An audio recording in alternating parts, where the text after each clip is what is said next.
Titanium in my soul. Man, fearless, baby, fearless.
Well, this one basically boils down to the team that has scored the most points, the BC Lions, against the team that has allowed the fewest, the Argonauts. It's game number 2 of our Wendy's Friday Night Football doubleheader. Hi, everybody. Dave Randorf, Jock Climby, Chris Schultz. Sit back, get comfy. Hope you got lots of snacks, lots of beverages, because we think this one is going to be a good one.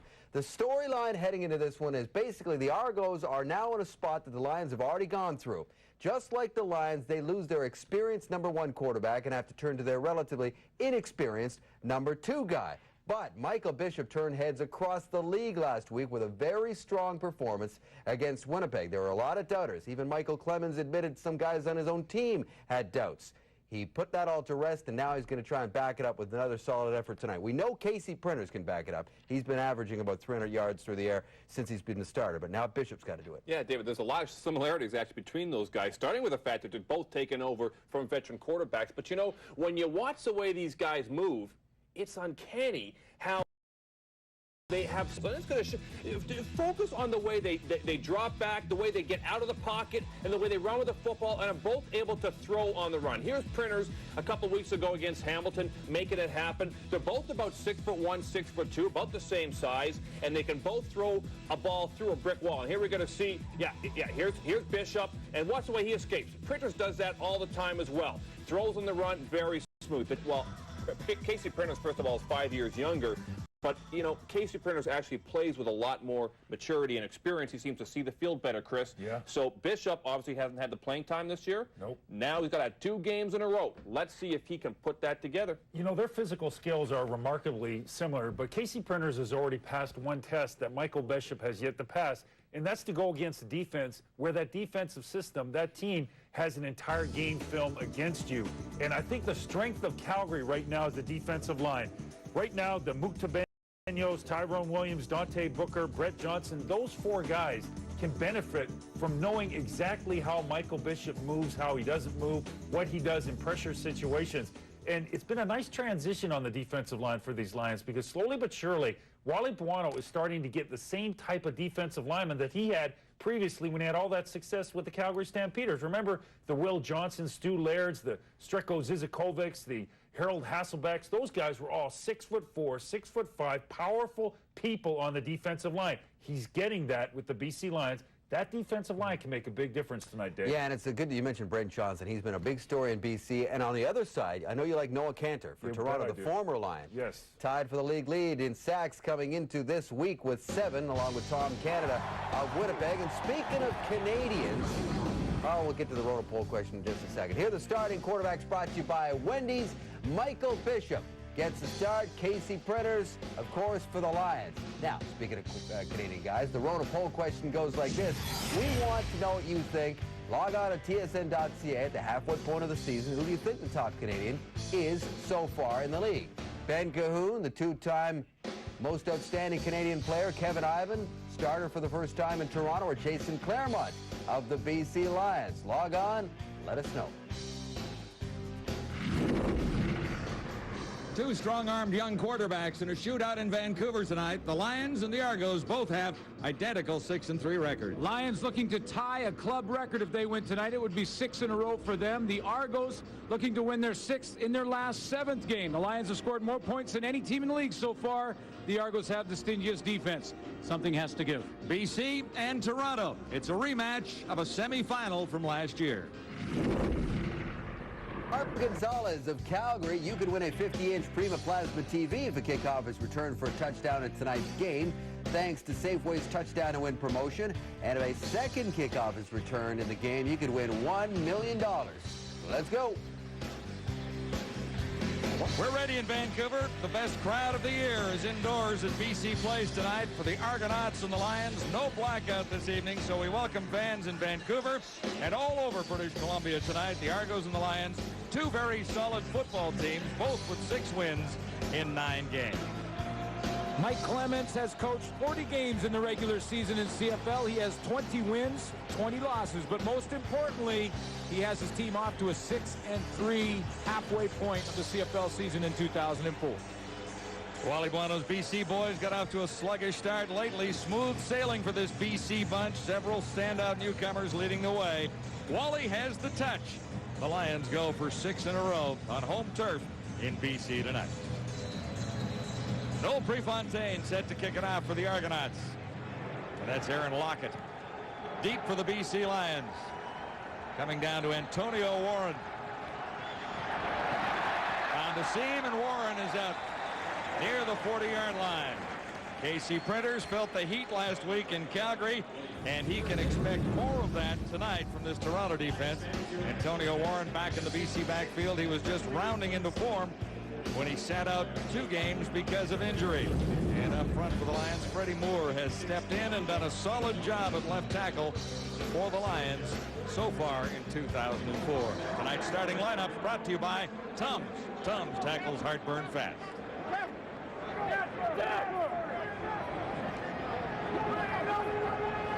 Lions from the 39.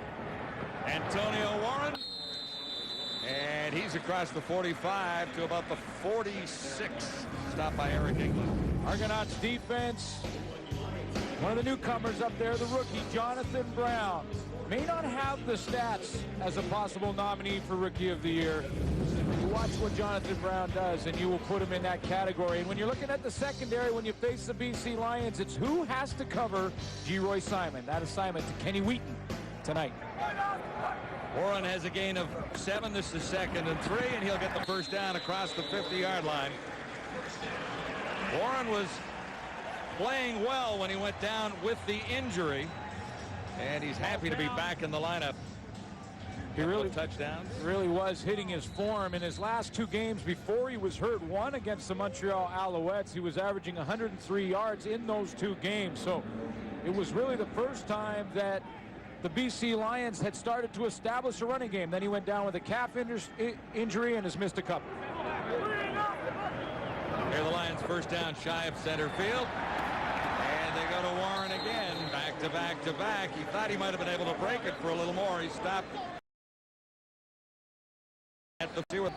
With a calf injury, you always wonder about how he can accept that leg, and it looks fine right now because Warren's acceleration is there. Why is he so far ahead over here then? Shouldn't be about 6 feet ahead. He's about a yard. It'll be 2nd down and 1 to go for the Lions as Warren picks up another 9. Tight end formation.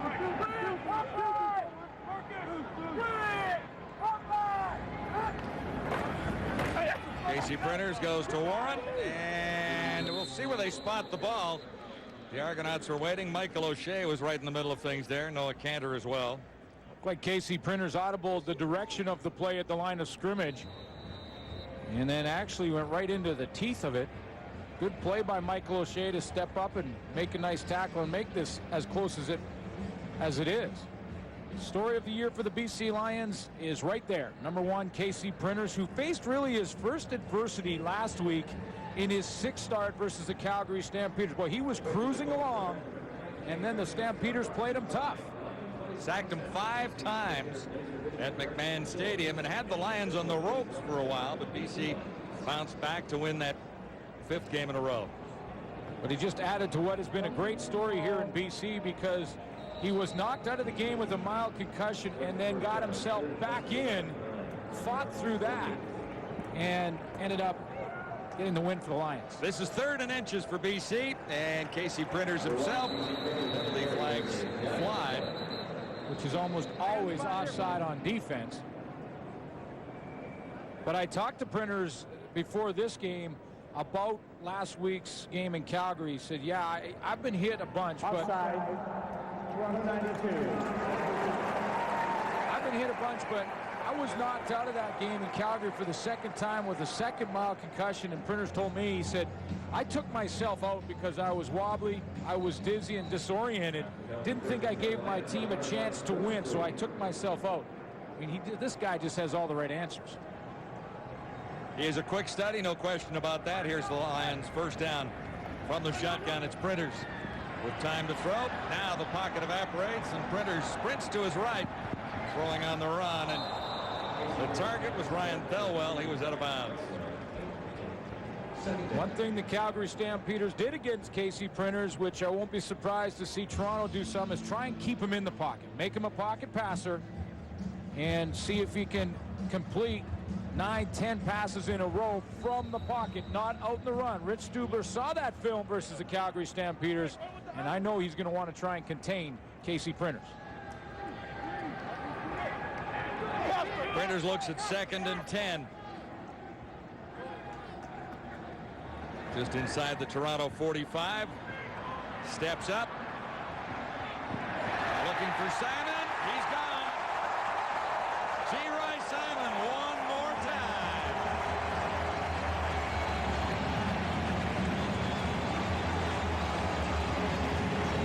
Boy, talk about great stories. G-Roy Simon is on a record-breaking pace catching the football. Watch Casey Printers in his comfort zone outside of the pocket. This is why the Stampeders wanted to hem him in, because once he gets outside of Jonathan Brown, now he's in his comfort zone. He loves throwing on the run. That's how he's had his success in 7 starts now in the CFL, and he finds his #1 target once more. Just the 5th passing touchdown allowed by this Toronto Argonaut defense. So quickly, it's 7-0 for the BC Lions. G-Roy Simon into the end zone again. That's his 14th touchdown. The CFL on TSN is brought to you in part by Wendy's, the official hamburger of the CFL. Wendy's, it's better here. By Molson Canadian, I am Canadian. By Rona, the how-to people. And by Rogers, your world right now. G-Roy Simon has his 11th touchdown of the season. The Lions have the lead at 7-0. And Tony Miles returns for the Argonauts. Spinning to about the 39-yard line, met there by Kelly Lockbaum. G-Roy Simon going full speed off the start of this play is really what creates the problem for Adrian Smith. Watch how Simon uses his speed and then turns out. What Adrian Smith will do is turn his hips downfield. Because of that speed, and he's respecting of G-Roy Simon. So he turns his hip, Simon goes out, now Casey Printers starts to scramble, Simon goes deep, and as Adrian Smith is trying to recover on the first route, he's beaten on the second. He is sneaky fast, no doubt about that. So here are the Argonauts. First down, Miles can't sell it. Michael Bishop stepped in for Damon Allen and won Player of the Week honors last week. Tony Miles still rates as the Argos' most important receiver. He will not drop many. And up front, when you look at this Argonaut offensive line, Chad Folk has centered for 18 quarterbacks in his 7 years as an Argonaut.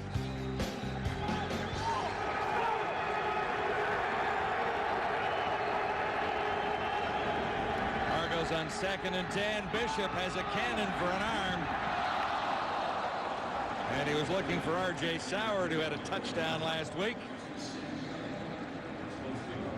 And was open on that sideline, and if not for the rush on Michael Bishop, he probably completes a big one here. But he's going to be under pressure and can't throw this pattern, which takes a long time to develop from R.J. outside, but you're going to see at the end of this play, Sauer just to the right of your screen, like he's open on that sideline. Let's keep those hands in now. Noel Prefontaine standing back inside his 25.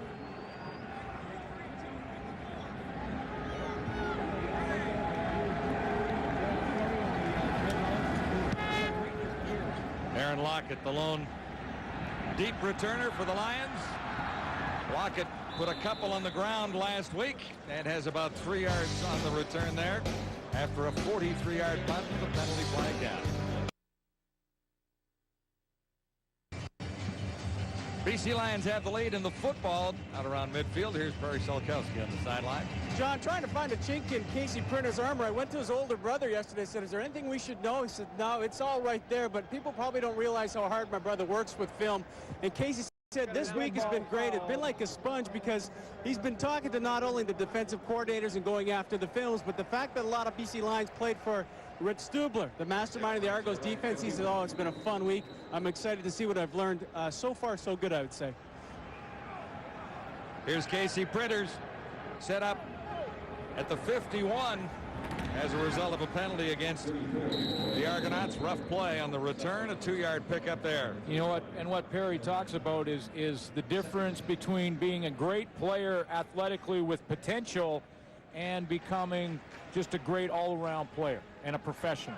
And that's what the study does for you, especially at the quarterback position. And that's exactly what I've heard, is that he's the first one in the office with the coaches. Casey Printers is watching as much film as they are. And he has already tossed his 21st touchdown of the season to give the Lions that 7-0 lead here tonight.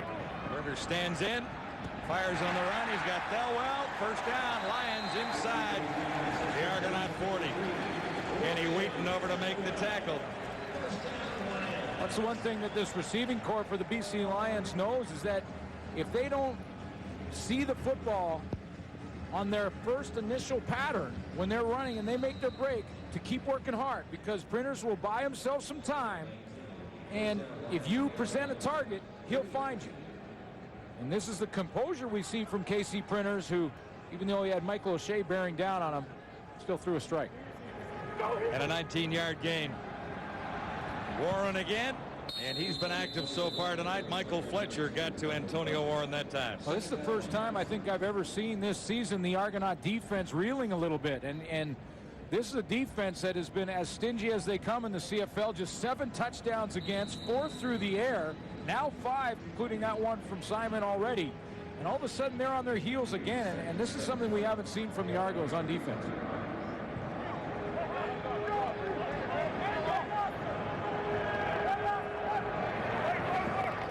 Second and 7, more heat, and Printers is down. Sacked 5 times by the Stampeders last week, and the Argos get to him here early. Kevin Iben leading the charge. BC boy out of Delta getting to the BC quarterback this time. Well, this is what you have to do with them. You have to hem them in. One guy is not going to catch Casey Printers on his own. So what do? They send Bonner on the edge, and Bonner's the key, because when he comes off the edge and widens, he doesn't allow Printers to escape wide, and he waits for Kevin Iben to come and clean him up on the sack. Keep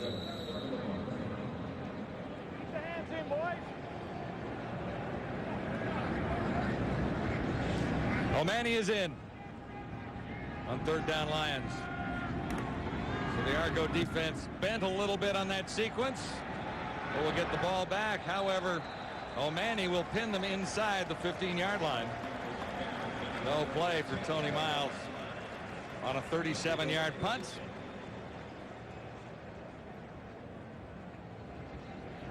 Well, Michael Bishop was 2 and out in his first series, but Michael Bishop is coming off a game where he answered a very important question for the head coach, Mike Clemens. And that question was, can you win with Michael Bishop? And they beat the Winnipeg Blue Bombers with Michael Bishop, who threw for 300. And Bishop played very well last week against the Bombers. He's in a little tougher against this defense, no question about it. John Avery gets his first call of the night, and he's got about 4 yards. We're going to watch this matchup. Old Miss versus Mississippi State. Barron Simpson and John Avery. They played against each other in college. They play against each other here tonight, and they're both looking forward to the opportunity. We'll watch Barron Simpson. And in the secondary, since the arrival of Jason Crum as the starter at safety has solidified this secondary in a big way. He already has an interception. He had that last week versus Calgary. Superb potential for Jason Crum. He's been given a chance, and he has responded for the Lions. Bishop brings it down. Now looks to escape, throwing on the run, and on the far side, no catch. So quickly, the Argonauts will kick it away. Mark Lester was the intended target, and Dante Booker was supplying some of the pressure there. A couple of series, and already the Booker and the defensive line for the BC Lions are establishing that line of scrimmage right now. Early on in this game, they're winning that battle. Bishop has been on the run in 2 series in a row, never been able to set up in that pocket or even roll with any time to throw.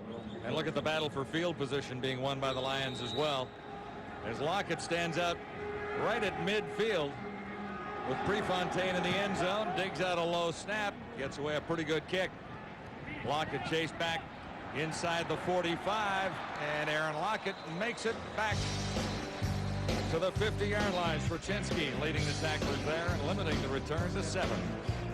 BC quarterback Casey Printers just 23. He had a rough ride last week in Calgary against the Stampeders. Sacked 5 times in total. And took a whole bunch of hits on top of the sacks. Here's one of the sacks. Was up there. He had a sore hand. He had a mild concussion twice. This from Scott Coe right there. That's where he hit his head onto the turf. And then late in the game, injured himself in the end zone. Had that been a Friday night, Printers may have been the gladiator. On first down, Printers has Claremont, and Claremont fights his way for a first down. He gets the 50-yard line. Kevin Ivan, Delta, British Columbia, made the tackle. Because Printers up until that game versus Calgary was really cruising through the league. I mean, he had played Edmonton, Winnipeg, Montreal, Ottawa, Hamilton. And those were his starts prior to that Calgary game, and was really standing in that pocket, throwing strikes, putting up unbelievable numbers, and on pace for an outstanding player season. And then faced Calgary, and in regulation the Lions put up 18 points, which is way below their season average. Looking back to that Hamilton game when he was so spectacular and the player of the week for the second time, 20 of 22 and 4 touchdown passes against the Tiger Cats. 90% completion average for Printers in that one.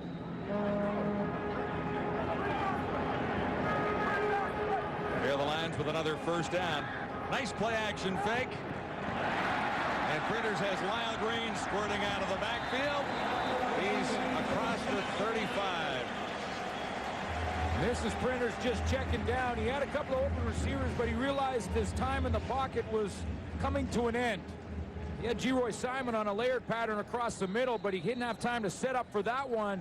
The pocket started to collapse on him. Eric England was there, Bonner off the edge, so Lyle Green becomes the checkoff man to dump the football to. And the little dump pass nets the Lions 15 yards. And this first down at the Toronto 35. Pitch to the other side.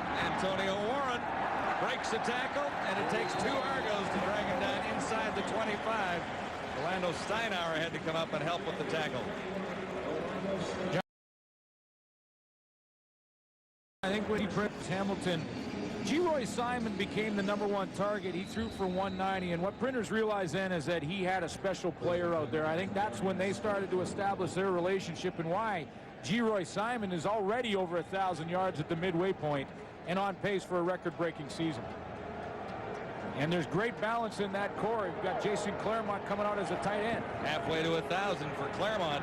Here's Printers buying a little extra time. The end zone toss. And no catch for Simon, who was in behind the cover but ran out of room in the Argonaut end zone. Toronto Argonauts are awful tough when you get down in this end of the field.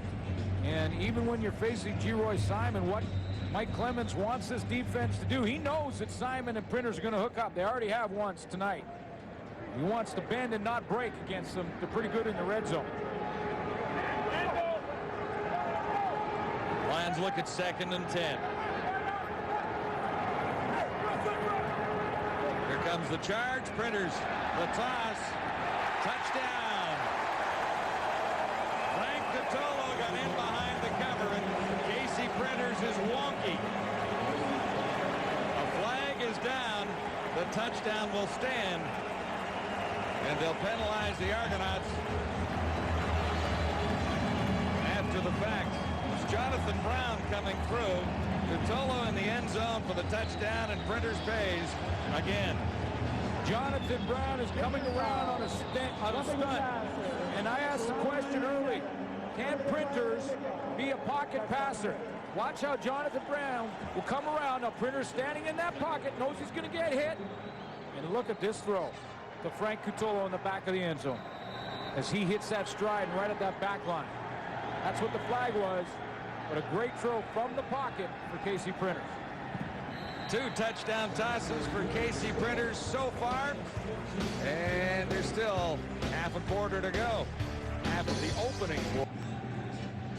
Frank Cutolo has his 7th touchdown reception of the season. Casey Printers has his 22nd touchdown throw, and the Lions have a 14-0 lead. The more that Casey Printers runs around, the more that he sometimes, and I'll even go as far as to embarrass oncoming defensive linemen, the more he will take some of these late hits, as Jonathan Brown wants to, even though he knows he's a little late, wants to just let his presence be known. He just wants to say, hey, Casey, I'm here. He gets a penalty for it, but he's trying to make a statement. Pinner said, go ahead, you can be there all you want. I'm throwing a touchdown pass. Let's see if the Argonauts can respond on special teams. Tony Miles across the 25 and short of the 30. Javier Glatz to make the tackle there. So the Lions have the 14-0 advantage. 4:14 to go in the opening quarter. Here's a big difference between tonight and last week for Michael Bishop. Last week he was playing against the Winnipeg Blue Bombers that have had their problems on offense, and he'd had time to work himself into that game. Tonight, now he's down by 14 in a heartbeat, has to battle back. And he has to respond in a hurry. Bishop under heat, and he got it away short of the 40-yard line. It'll be enough for a first down. Well, that's some kind of throw. I mean, it doesn't look like one of these spectacular touchdown passes to Frank Cutolo. But watch how Michael Bishop is running away from pressure and kind of over his shoulder. For the quarterback, that kind of mechanics is awful tough, unless you have a cannon like Michael Bishop. Robert Baker ran a nice pattern there. He'll have the first down. From the Argo 39. Avery is wrapped up. Deshaun Austin was there and waiting for John Avery. The reason that Barron Simpson, who you know is going to be locked in to John Avery as he goes in this direction, can take his time is because he knows Deshaun Austin is coming from the left of your screen and has containment. So now Barron Simpson just slides over. He waits. Deshaun Austin makes a play in the backfield before he can get there. Loss of 5. So the Lions have forced the Argonauts into a 2nd and 15. Bishop has to put it up. Has time to look deep. Nothing open. He takes off, and he'll get the first down. Bishop out across the 50, and Austin was over to make the tackle there. It opened up. See how Michael Bishop ran on that play. He looked an awful lot like another quarterback we've enjoyed watching this year on the other sideline, Casey Printers. And interestingly enough, Casey Printers, when he was a senior in high school, one of his idols was Michael Bishop when he was at Kansas State. Michael Bishop played against Baylor, and he watched that game, and Printers said, man, I love this guy. On first down, Bishop has that one deflected. And I asked Michael Bishop about it, and both quarterbacks, as a matter of fact, and he said, yeah, he said, I watched Casey Printers, I watched Bishop, and Bishop, he had this great athletic ability, could run, and and I love the way he took control of the game and made a couple of blocks in the open field for running backs, and I kind of modeled my game after him. And now Printers putting on a show in the CFL, and Bishop's working his way into it. And they're similar in stature as well. Soward made the catch, and it'll be a first down for the Argonauts at the 45 of the BC Lions. R.J. Soward. See what Soward did there? He caught the ball with his hands. And that's the difference. That's sometimes you let the ball as a receiver get into your shoulder pad area. That's the problem. But watch how Soward, with confidence, stabs that pigskin. He sticks a fork in it, like my coach used to say. Stick a fork in that pigskin. The gain is 11, and the Argonauts continue this drive. On Avery, halfway to a first down. He's near the 40 and stopped there. Avery picked up 92 yards last week. 14 carries for 73 and 3 receptions for 19. That was his game against the Blue Bombers. Well, we seem like we say this week in and week out that his knee is getting better and improving every game. And sooner or later, John Avery is going to have that breakout game, that 150, 200-yard game. They call it a gain of 4, 2nd and 6, Argonauts shotgun. Bishop. There's this out, lots of coverage deep, and the Lions come up with the interception. Washington in the end zone. Mark Lester was the target. This is just a timing problem for Michael Bishop, who's now thrown 6 interceptions and just 1 touchdown despite the big game. And the timing problem becomes this: when John Avery, who is the #1 target coming out of the backfield, is open now, but he waits, and then he throws, and that allows Mark Washington to come from the backside and get involved. If he lets that ball go right away on time, John Avery has a chance. 3 Lions in the vicinity. Mark Washington has the pick.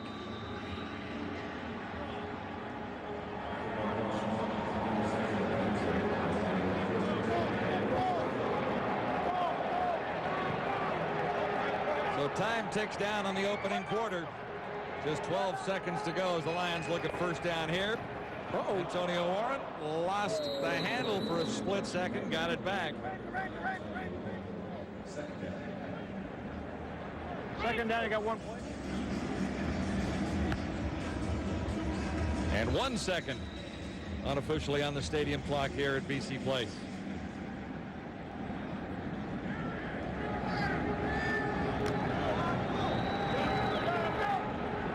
Ryan Thelwell, 1 of 3 receivers to the near side.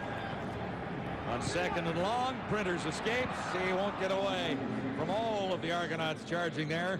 Antonius Bonner coming through.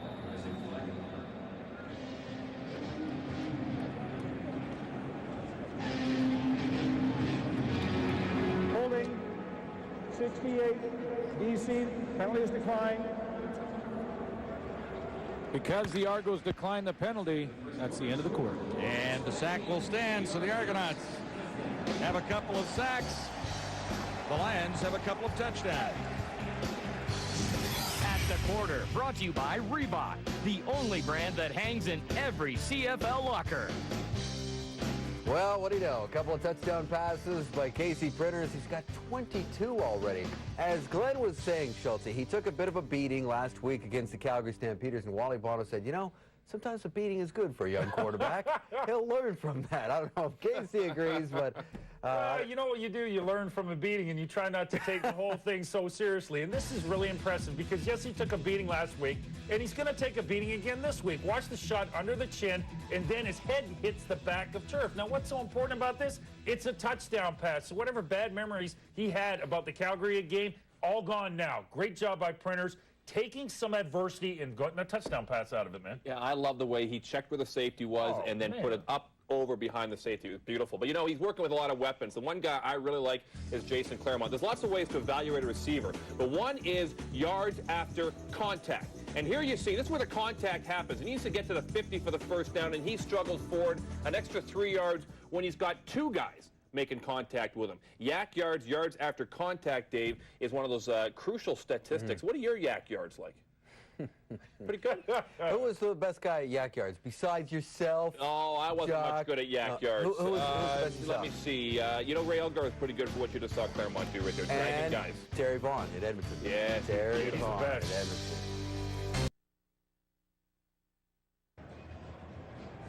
Here are the stats at the quarter for Smirnoff Ice. Who knows where it'll go? There's one time that the stats do indicate which team is up in the scoreboard. The BC Lions 14 points and 8 first downs. The Argos 0 points, 3 first downs, and controlled the football, the BC Lions, in the first quarter.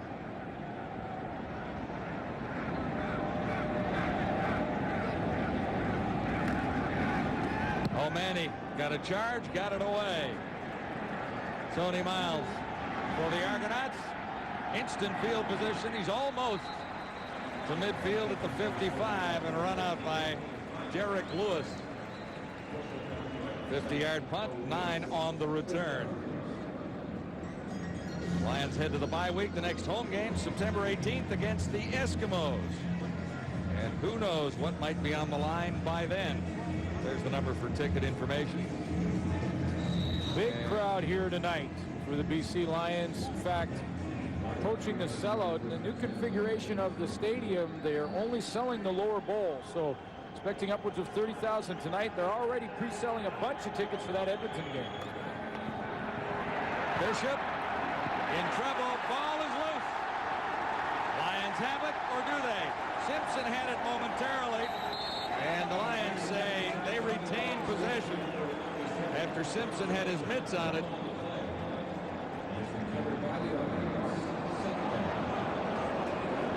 But maybe not. The Argos got it back. Simpson had his hands on the ball. He was on top of it, and then it squirted free, and St. John ends up with it for the Argos. Brent Johnson on the top keeps working from the backside, and it's Brent Johnson that, with that hard work as he comes off the edge, keeps fighting, gets pushed long and wide, but then he keeps coming back, and there's the hit that jars the ball loose. Simpson had a crack at it and missed it. So the Argos look at second and a bunch. Bishop steps up, has Avery, and they get about 10 yards back, but it'll be a third down kicking situation for Toronto. Otis Floyd was over to make the tackle, or at least force Avery out of bounds.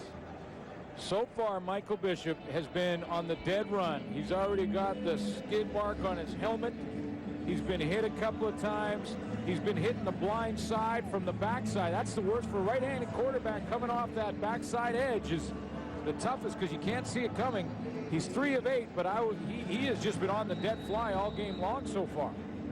Credit to that defensive front 4 of the BC Lions. They're winning that battle right now. He hasn't been sacked yet, while the Argonauts have 2 sacks to their credit.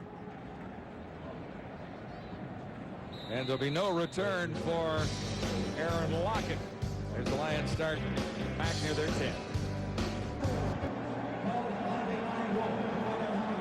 The Grey Cup logo for 2005 unveiled here at BC Place. Tonight, the 93rd Grey Cup game will be played here on November 27th, 2005. And already organizers are excited about the prospect of the Grey Cup coming back to Vancouver.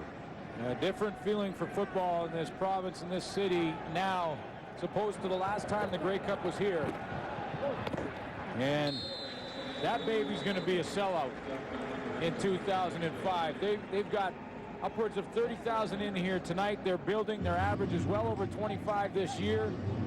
Back end of this season is going to see bigger, better crowds for the BC Lions leading into a Grey Cup year. And I would say that baby's almost a certain sellout. The last time the Grey Cup was here was 1999. Antonio Warren picked up 7. This is 2nd and 3 for the Lions. Warren again. The ball is loose. The Argonauts should have it this time. Or do the Lions scrap to get it back? I think maybe it went back to the Lions. The Argonauts had the loose ball surrounded. Well, they had about 4 or 5 cracks at it. Antonio Warren, that baby pops out right at the line of scrimmage. Warren's in the backfield here. He takes a jab step, hits up in there, and right there it comes out on the hit from Jonathan Brown. Now, Kevin Iben, Michael Fletcher, they all have a chance at him. Lando Steinauer's in there, and somehow the one BC Lion in that sea of white comes up with it. Antonio Warren goes to check the gloves and the hands and the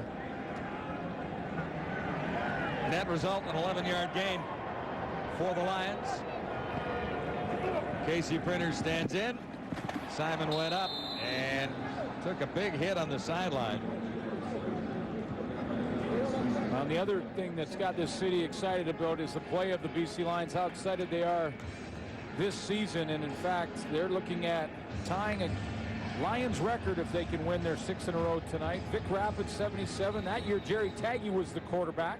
Don Matthews had Roy DeWalt for a couple of years, 83 and 86, both those years. Greg Mons was Damon Allen.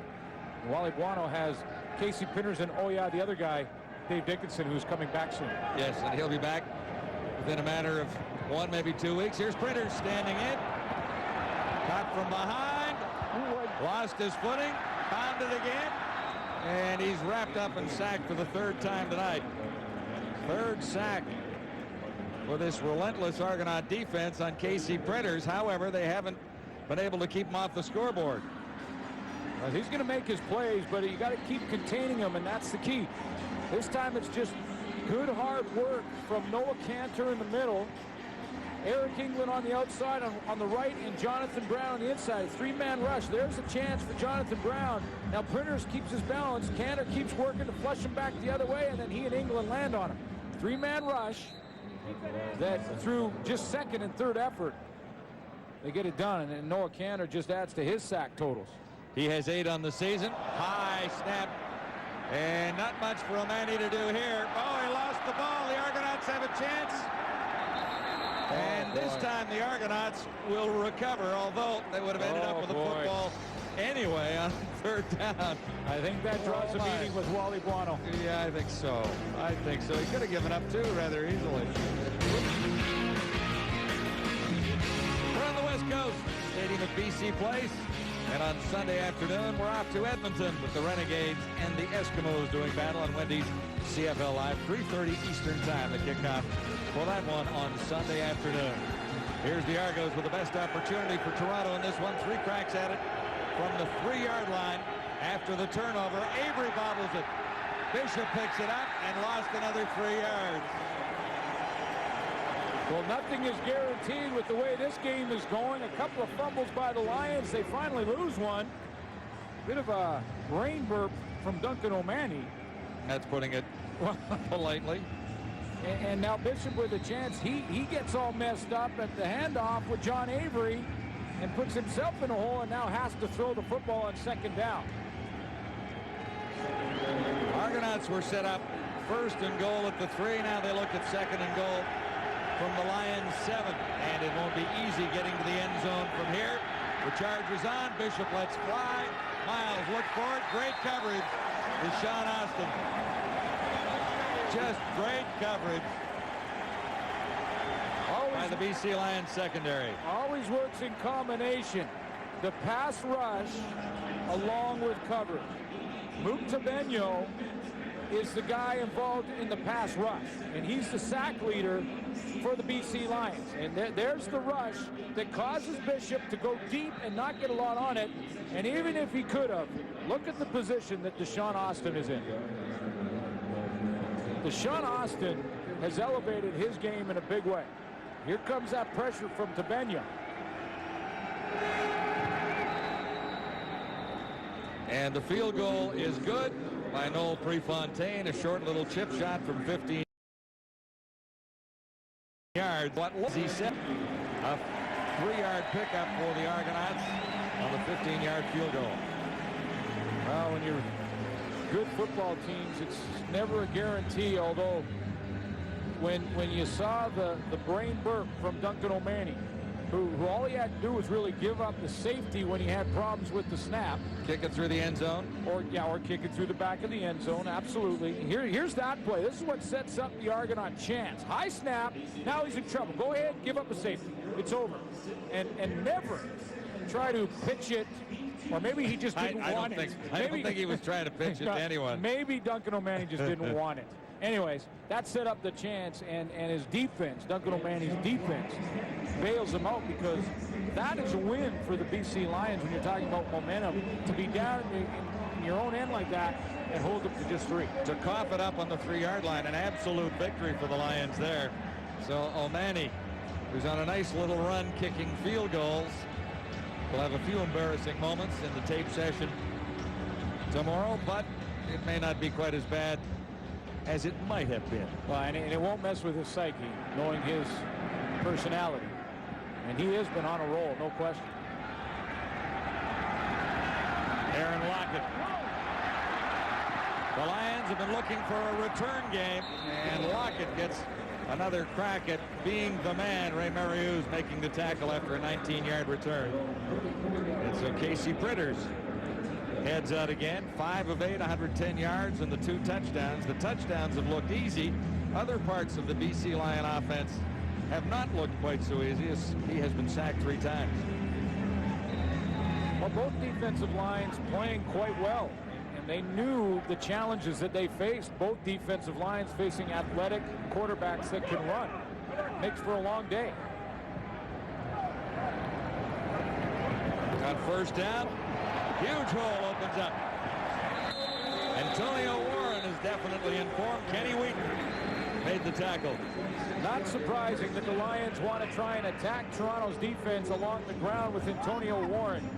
It's a defense in Toronto that ranks 8th versus the run, giving up 112 yards per game, which is basically on the bottom of the league. And they've been great against the pass, and they haven't given up many touchdowns. They've been susceptible to the run. Warren 11 carries for 68 yards so far. Printers has Warren sliding out of the backfield, and he'll get 5, maybe 6 yards on the reception. Clifford Ivory made the stop.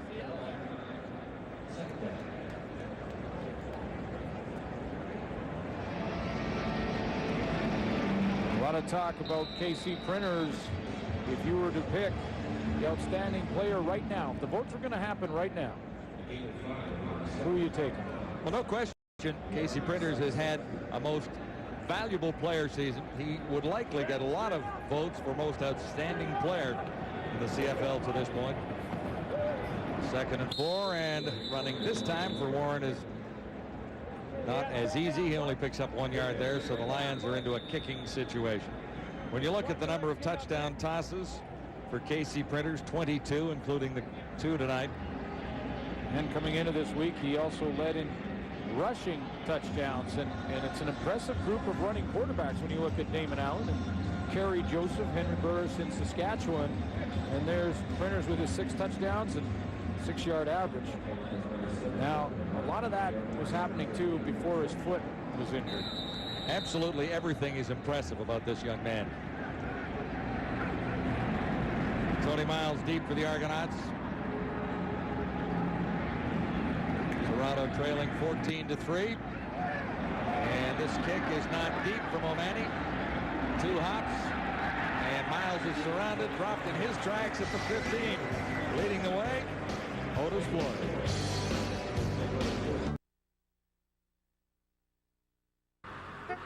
Before you have to stop at these places, stop at this place. Now get 25% off parts and labor on Monroe Brakes. Canadian Tire.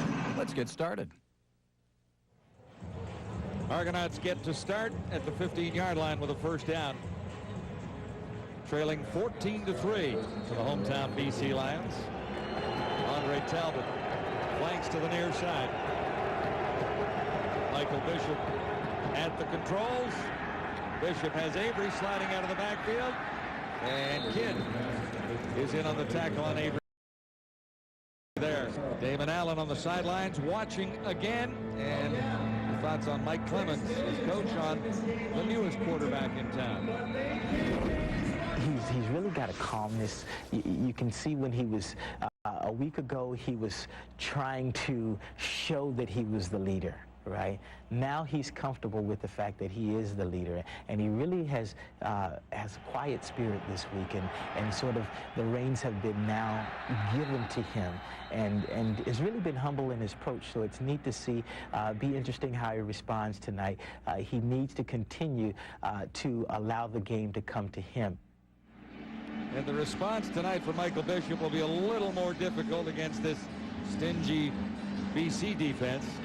Well, especially when you go down by 14 early, and now you feel like if you're a young quarterback that you have to press the issue, and that's what Mike Clemens was talking about. He was talking about let the game come to you rather than press the issue, and Bishop's got to guard against that because he's got tons of football to be played tonight. A drop by John Avery on a little swing pass means the Argonauts are kicking again.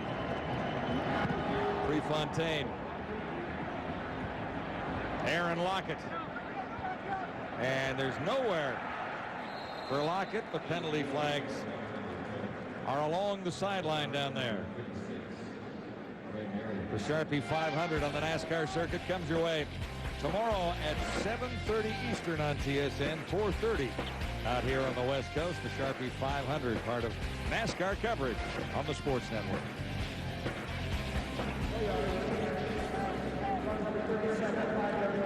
Casey Printers will get his hands on the ball one more time.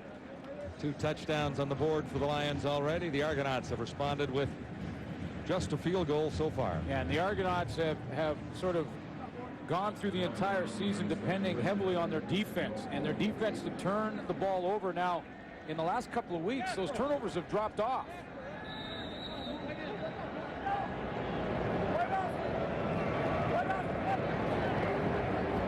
Lions first down. Antonio Warren, 68 yards prior to that run, and he's stopped at about the 50. To illustrate what I'm trying to talk about is the first 7 games of the year, Mike Clemens' squad on defense created 24 takeaways.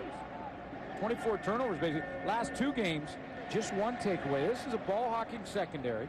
This is an active linebacking core led by Michael Fletcher.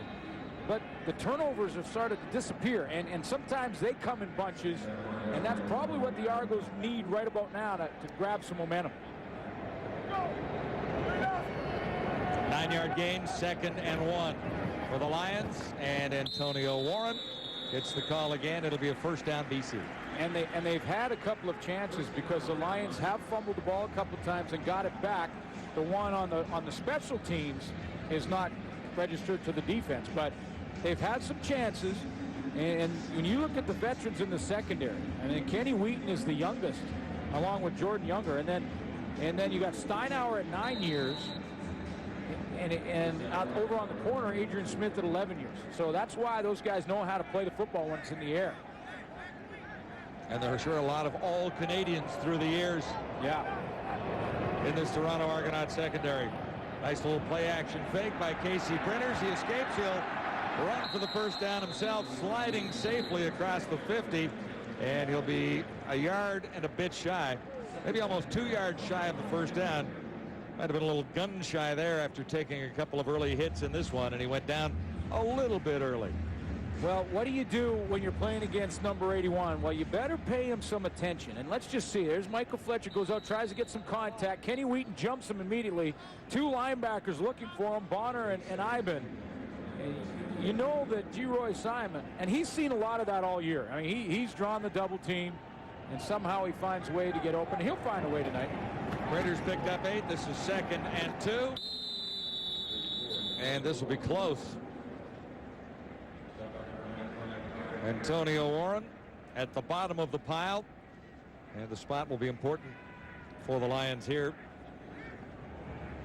You know, and this is why when you look at the Argonaut huddle, you know, this is going to be real close to another first down, and likely Wally Wano, if it's that close, can go ahead and go for it. But you look at the Argonaut defensive huddle, there's no panic over there. They're down 14-3, giving up some yards. The veterans in there, the Noah Canners of the world, and Michael Fletcher, you know what they say? They say, guys, this is what our defense is this year. We've given up some yards. We give up yards along the ground. We've given up some yards and some plays through the air. And then as soon as teams think they're going to score, that's when we shut the door on them. Just 7 touchdowns as mentioned earlier, allowed by this Argonaut defense on the season. However, the Lions have 2 tonight. So it'll be 3rd down. Inches to go. And it's starting to feel a little like Michael Fletcher time. You talk about those big plays on defense. Yeah, Lion.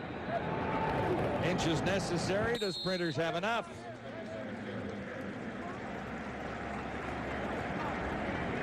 There's Fletcher standing over the pile.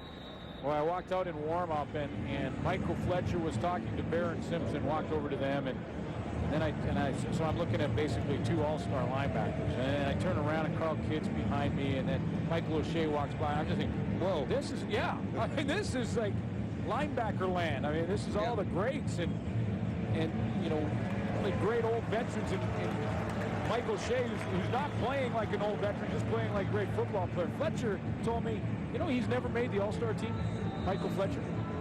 That is difficult to believe in some ways, isn't it? Well, I'm starting the campaign tonight for Michael Fletcher on the All-Star team, because, boy, if anyone deserves to be on an All-Star team, it's Michael Fletcher, the way he flies around and hits people. Michael O'Shea has been there a time or 2. And that was the conversation I had with Linebackers Inc.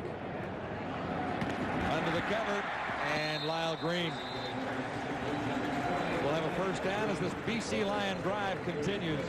Green has made a couple of big plays tonight, used sparingly in the scheme of things by the Lions, but he's a very steady player.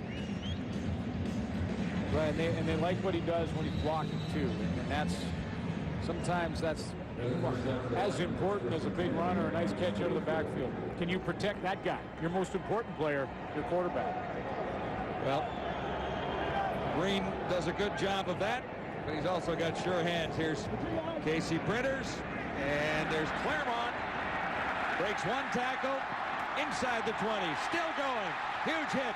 Claremont fights his way inside the 5. 3 minutes to go. And then classic Claremont. Printers is on the doorstep again. In Vancouver on a Friday night, the faces of Friday Night Football at the half coming up 3 minutes from now. We're at that point, the 3-minute warning here, and the Lions threatening to hit the end zone again inside the stadium here at BC Place. Claremont. Yeah, thanks to Jason Claremont and his big catch and run. The catch was okay. The run was brilliant. Yeah. So the Lions are set up. 1st and goal to go at the Argonaut 5. Printers lobs it. He's got the touchdown. Cutolo has a couple tonight. A little long. He ran underneath that one. And Printers is making this vaunted Argonaut defense look rather ordinary in the 1st half. Well, that was a race to the football between Geroy Simon and Frank Cutolo, who end up in the exact same place. And this receiving corps loves to compete against each other in practice, and they feel it makes them better. Watch Simon go here and Cutolo go here, and they meet in the middle. And all that Casey Printers has to do is just kind of throw it up in that vicinity, and look at them. Both there going, okay, I'll give that one to you.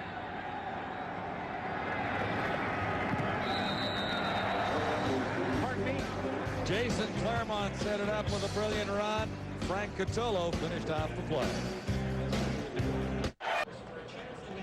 Number 82, Jason Claremont, took it 29 tough yards to set up a 5-yard touchdown toss from Printers to Frank Cutolo, his 2nd score of the night. Yeah, Jason Claremont rolls up his sleeves and does the hard labor here. And does this remind you a little of a Saskatchewan receiver back in the old days, of Mr. Ray Elgard? And that right there reminds me of Ray, where he just, and that was the roll up the sleeves, do the hard digging. And then Cutolo got the glory with a nice little touchdown toss in the back of the end zone. Maybe a little Bo Richter in there, too. Yeah. Well, you know, early in this, when he was a rookie, he was compared to Elgard a bunch, and hasn't been said this. He looked like him there. Tony Miles tries to get squeeze the price at the 40. Otis Floyd has made several key special teams tackles for the Lions. So 2:09 to go till halftime. And the Argonauts would desperately like to get to the end zone at least once before the half. There's time for Michael Bishop, but he struggled a little bit against this BC defense. 4 of 11 and just 40 yards. Well, they got to give him some time. They've got to give him some time to throw.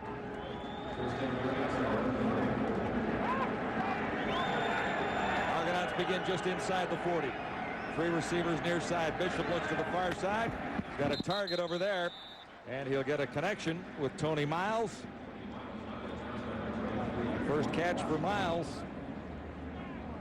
KC Printers, you see that completion percentage right back up there at 75, 162 yards, and already 3 more touchdowns to the total. What's amazing is KC Printers is at 66% coming into this game. Bishop dancing around. Oh my. They call it a catch, and that was a brilliant play by Bishop to get to the near sideline. He's almost got a first down. He's about a yard shy on the connection. Michael Bishop here. There is not many people in football that can do this. It doesn't happen. Guy makes 3 people miss, and from his knees going down, throws it 25 yards to the sideline of John Avery. And John Avery digs it out of the dirt for a 9-yard gain. It's 2nd and 1, and Bishop himself should have the necessary inches to continue this drive for the Argonauts with 1:51 to go till halftime. Athletically, you can't do it. It's just, you can name any great quarterback you want, this league or any other league, and there's not many alive that can do what Michael Bishop just did. Bishop still in a learning process, no question about that, as far as being a starter in the Canadian Football League, but there's no question that he has the strongest arm in the league. And that is from Kent Austin, his offensive coordinator, saying that no one comes close to the air that this guy can put on a football and how far he can throw it. You saw there with Bishop throwing from his knees.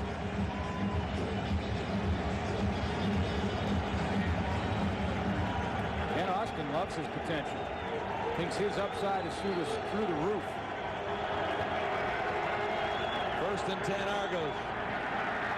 Lions charges on, and he's wrapped up and down. Well, kid. He makes a huge difference to this BC defense.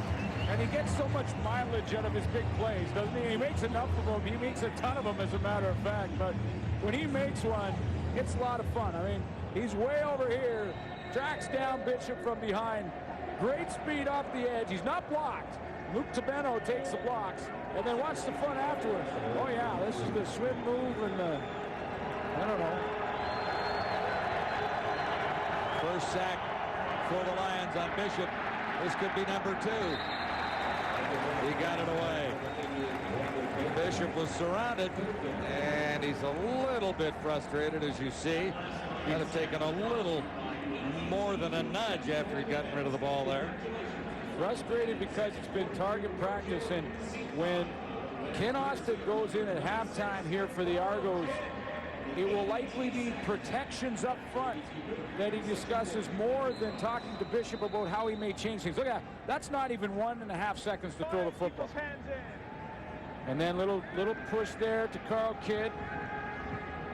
Tyrone Williams tried to slow down and actually put his hands up to surrender,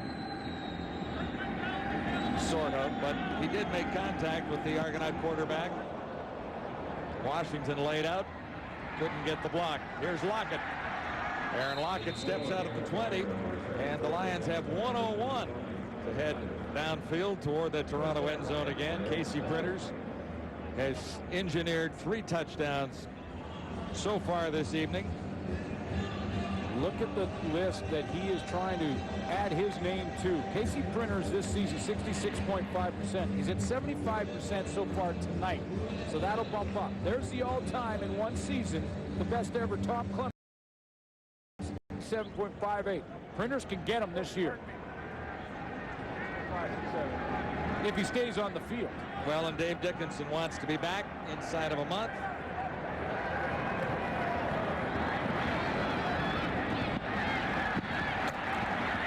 Printers for Claremont again. And Antonius Bonner was over to force him out.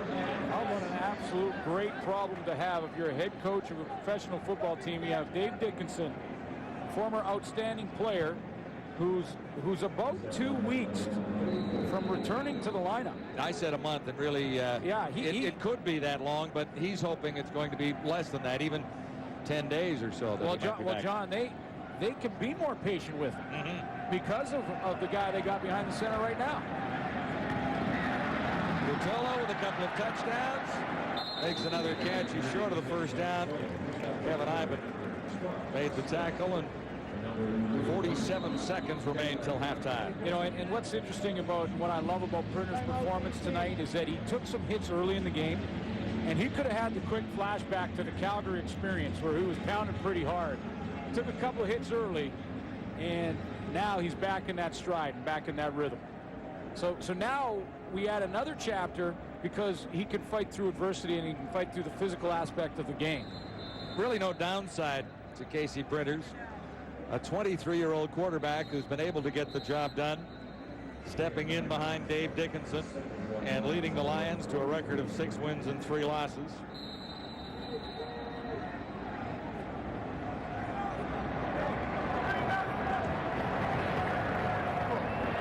Antonio Warren in the run game has worked very effectively for the Lions tonight. Michael Fletcher making the tackle there.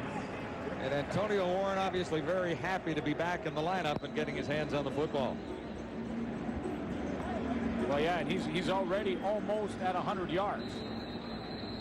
90 yards, and then the 100-yard mark, that's the magic 100-yard mark. Steve Brattle, the offensive coordinator.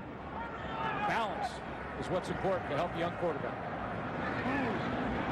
Flag is down. Cutola makes the catch and turns it into a first down, stepping out at the 50.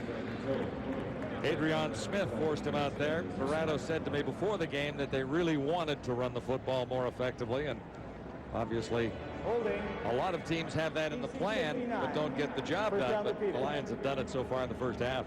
Yeah, but what he has to do now, see, he's making notes now.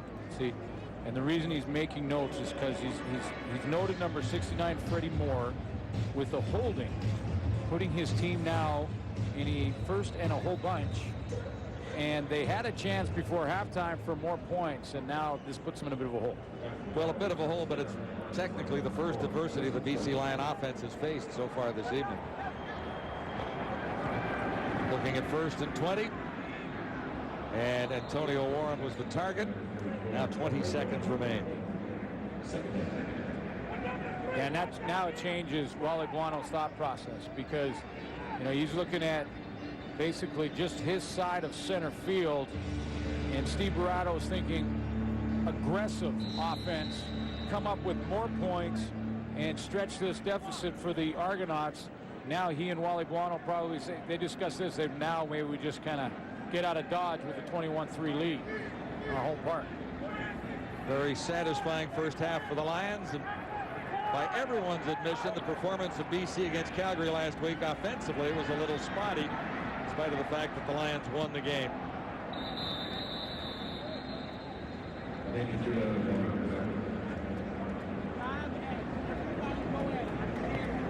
Now Mike Clemens. Duncan O'Mahony, who's already had one snap go high and had some problems. Here's his choices now with 13 seconds left. You load him up, put 11 on the line of scrimmage with one returner, or you put 2 returners back, try and set up a return and get the yardage that way. Maybe you have a chance for one play and a field goal chance depending on the return. And right now he's going to load him up. Yeah, I think the block is likely the best opportunity here, or put the heat on the punter at least. Go for the block. They are. Whoa, whoa, whoa, whoa. O'Mahony sails this down to the 22. Tony Miles will run out of time. Almost 3 seconds to go as Derek Lewis leads the Lion tacklers this time. Well, one of the best, if not the best, special teams player in the CFL this year. Ray Hughes, pressure on Duncan O'Mahony. He's going to come with Michael Fletcher down the middle. Jordan Younger from the outside. There's Mary Hughes working real hard. Leads the Canadian Football League in special teams tackles, and that's exactly what Mike Clemens decides to do. Load it up. Maybe we get a block. get a chance for some points. Look at Ray Mary's flying around. They'll have O'Malley thinking about it, at least going into the second half here tonight. 2 seconds on the clock. Hey, Kevin Ivan earned a starting job from special teams work, and that's exactly what Ray Marius is doing now. A couple of great young Canadians spotted and signed by Nick Volpe from the Toronto Argonauts. There's the halftime gun, and Wally Buono is in control of the 21-3 lead. Thanks, Wellesley. John and Glenn back for the second half in a moment. Jock? Yes, Here's David. some numbers here for you, okay? Hit To me. talk about, we all talked about how great the Argonauts defense has been, and it has been. The most points they have allowed in one single game this season has been 25, and they won that game. They were playing Ottawa that night. They won 28-25. They've allowed 2 touchdowns in their last 3 games offensively. They've allowed 3 tonight in one half against BC, and Printers and the Lions are making it look easy. You are marvel with those numbers. Well, it's just, you know, I'm just trying to paint the Statistician picture. extraordinaire. Will you just make a point, Okay, please? when you talk numbers, I am going to talk about technique. And, you know, presence in the pocket is so important for a quarterback, and I'm going to show you how it makes a difference. And here you're going to see Bishop scrambling out of the pocket. He's got to know he's got pursuit coming from behind him, and he's simply unaware of it. And here we're going to see an example of Printers and the exact opposite. Talk about awareness. He's same situation. He's scrambling out of the pocket. He sees and senses a guy coming backside. He protects, ducks, and simply takes a sack. This is the difference between a turnover and not. This is the difference between winning games and losing games. And we saw Tommy Jones make a fumble in exactly the same situation a few weeks ago in Ottawa, lost his team the game. You've got to have that awareness, Chris, when you're scrambling out of the pocket. That last moment of awareness in protecting the football, that is the difference between everything in football. But in this game, it gets down to basics. The offense and defensive lines are winning for the BC Lions, but what Duncan O'Malley is thinking here right now, folks, this is called football insanity 101. It's a panic situation. Like, what does he think? He's going to throw the football to Lyle Green, and then Lyle Green's going to run 109 yards for a touchdown? Just be calm. Kick the ball out of bounds. They're lucky they only gave up 3 points because that play could have got the Lions back into the game. And I'll tell you, the Lions are going to have a difficult decision because I tell you, when Casey Printers and Dave Dickinson are going to have to compete for the job, I'll go on record right now. I don't think you take Printers out. He's had success against Montreal's defense. He's having success against Toronto's defense. You stick with the guy you're hot. Comment. Dave Dickinson sitting on the bench. Well, what do you think? What do you think? No, to me, Dave Dickinson has proven that he can be a number one. Hey, first of all, there's no such thing as you don't lose your starting job because of injury. And anyone who's heard that expression, throw it out right now, doesn't exist. But if you're playing well, Schultze, as Dave was before he got hurt, but I think you got to get the game. My point is he has to get his timing back. He has to get his pocket movement back. It's like starting a brand new year for Dave Dickinson, and Printers is in the groove. This is an extraordinary situation, though, when the backup comes in with virtually no professional experience and looks as good. He's got 23 touchdowns, folks. Yeah, he's just shredding the best defense. It's going to be a new league. They're going to kick him out. He's too good. Here's the Rona poll question for the night. TSN.ca, we asked you to log on and tell us at the halfway point, who do you think the top Canadian is in the league? Ben Cahoon, Kevin Ivan, or Jason Claremont? Ooh, you know, I thought with the Lions game here, we might get more for Claremont, but it was close. But Ben Cahoon is always a pretty solid pick, I'd say. Tomorrow on TSN. At the half, brought to you by Wendy's, the official hamburger of the CFL. Wendy's, it's better here. Earlier tonight, Calgary, Hamilton. Hamilton got a turnover from the Stamps off a blown punt, and one play later, DJ Flick is in the end zone, and it's 7-1. Then, Jason Lamar picks out Tommy Jones, and for the second time this season, Lamar is going to the house. He did it against Saskatchewan earlier, and now he does it against Calgary. And then, same quarter, big boy, the fullback, Julian Radlin, who's going to be a guest with us on Sunday, isn't he? Yes, he is. Radlin's coming in here. He's going to be happy. Danny Mack was talking to Matt Dunnigan, but you know that Matt's not going to be happy with that because they lose again, and Hamilton wins their second in a row. Well, you know, Calgary's got some work to do. First thing I do, seriously, if I'm Matt Dunnigan, get myself a running game. I know he's serious about running the football. That's why he got rid of Coach Jenkins, because he didn't want to. Right. Victor Reich, I don't think, is anywhere in the same league as Troy Davis, who had another 100-yard outing. I thought the difference in the game is Hamilton wanted it more than Calgary. You can make this in BC. but you're a pro because you respond game by game, and Calgary did not look good. They made a lot of mental errors. Troy Davis, Jock, 5th time in his last 6 games he's rushed for over 100 yards. Is that right, Mr. Is that Stanley? right, Well, hey, very quietly. Trying to He impress doesn't Canada. get a All whole those lot of papers, all these papers. Shuffle, papers, shuffling. shuffle. papers. Okay, here's T-Roy Simon. Here's the shocker. Simon with a touchdown. It's just in. This day in the CFL, brought to you by Sport Check, proud supporter of the CFL. August 27th, 1990, the Edmonton Eskimos and the Toronto Argonauts. Tracy Ham with a bullet pass to Craig Ellis at 23-yard strike, but the Argos come right back. Tom Porras hits Paul Mazzotti, and Mazzotti breaks 2 tackles and Toronto within 4. But it's all Edmonton in the second half. Ham looks downfield and hits Keith Wright with a perfect toss.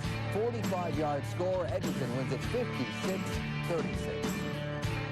Meantime, in our game tonight, here are the halftime numbers brought to you by Molson Canadian. I am Canadian, Jock. Well, last week, John Avery had 73 yards rushing, and that allowed them to use play action for Bishop. Now, 17 yards rushing, that's not going to get it done. Bishop cannot use play action, and it's hurting his passing totals as well. Let's see what the head coach of the Lions had to say. Wally Buona with our Perry Solkowski. Coach, a 21-point first half, but talk about the tempo your defense had set for the first 2 quarters. Well, our defense is playing very well, but also our offense, too. This is a very good defense that they're playing. I thought Casey, again, showed tremendous composure and made some big plays for us. 3 touchdowns through the year, but Antonio Warren almost has 100 yards in the first half rushing. Well, we know that we can run the football, and Antonio, obviously, his feet, I think, are going faster than his hands right now. But, you know, obviously, the second half, there's a lot at stake still. Thanks for this. Frank Catolo had a couple of touchdowns in that first half. Here's the first of them. Printers takes the hit, but delivers the ball right into his hands.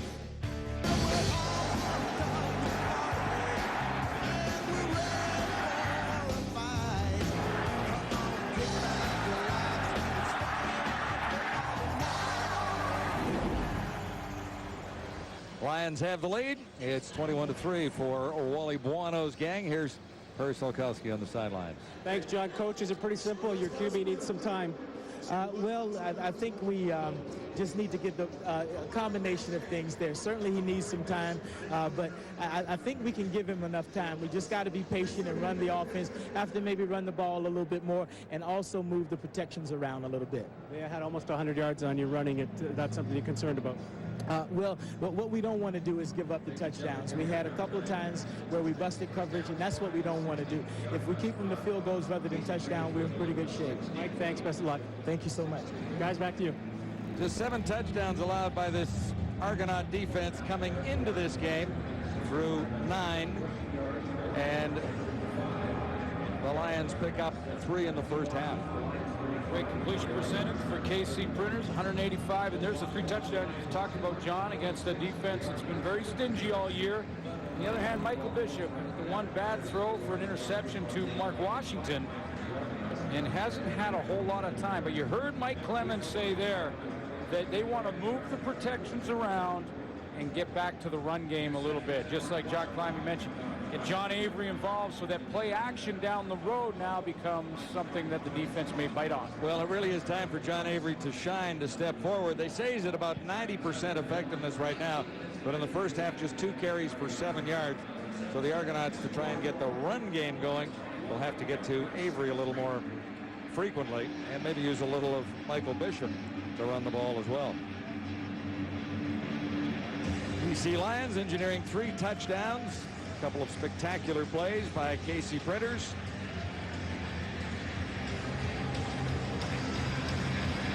Connecting with G-Roy Simon for a 43-yarder, and then back-to-back Frank Catolo for 23 yards. And Claremont setting it up for another touchdown. 23 touchdown passes for KC Printers so far this season. Second half underway. Tony Miles across the 20. Cuts it up. And Miles slowed at the 35 and dropped at the 38. Javier Glatz leading the tacklers there for the Lions. So it'll be first down for the Argonauts and Michael Bishop. Well, you didn't see any touchdowns from that Argonaut offense in the first half. Got the 5 punts, and that field goal was actually a loss of momentum because Ken Austin's squad took the ball on the Lions' 3-yard line after a botched snap from Duncan O'Mahony and only came away with 3. Robert Baker flanks to the near side. Let's go, Shake. It's Baker. The catch, the first down for the Argonauts. So a positive start for Toronto as Crum ran Baker out of bounds. And then that's just the quick passing game is basically just a glorified running play when you can do this. Just one step, look back, quick throw, and then you could hear the entire sideline for the Argonauts right there going, come on, Shake, come on, Shake. Baker, Shaker. Shake and bake. Yeah, that's what I'm assuming. First down, Toronto. And here's John Avery. Tough running for a couple of yards there, met by Brent Johnson. Well, now some people throw their hands up right now and say, well, see, it's not working, and that's why you just forget about it. But you don't. Even though that was only a 2-yard gain from John Avery, if you keep getting that 2 or 3 yards, it still helps because now the linebackers have to go to him. And then if you want to go to play action, you can fake it and pull it out. Avery, 92 all-purpose yards last week against Winnipeg. 2nd and 8, Bishop throwing on the run. Nice toss, and Talbot couldn't squeeze it. Andre Talbot was the target out there. Sam Young wasn't very far away. He closed in a hurry. Started his career last year in Calgary, and he was there in a hurry to break on Andre Talbot. And this is the protection changes that Mike Clemens talked about. Full roll, offensive lineman sliding with Michael Bishop. Now they just have to get the receivers to beat the DBs for the BC Lions. Aaron Lockett deep for the Lions. Noel Prefontaine standing just inside his 40.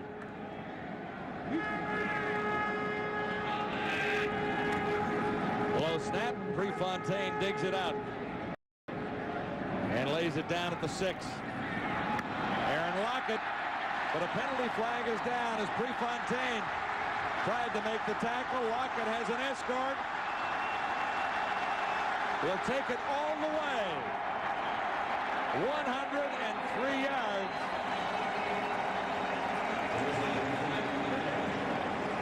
But the penalty flag is down near the 15. And you can tell by the reaction of the head coach that it just may be coming back. Well, in the area of the field where the flag ended up, the indication usually means an illegal block, and everyone is walking back to that spot now.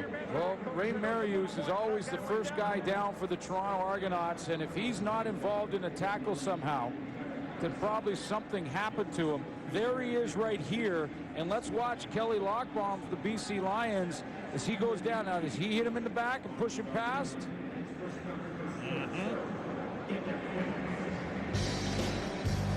That's the call, so Lockett's 103-yard run goes for naught. You know, he does. I don't know where he got it, but he does have it. Yeah.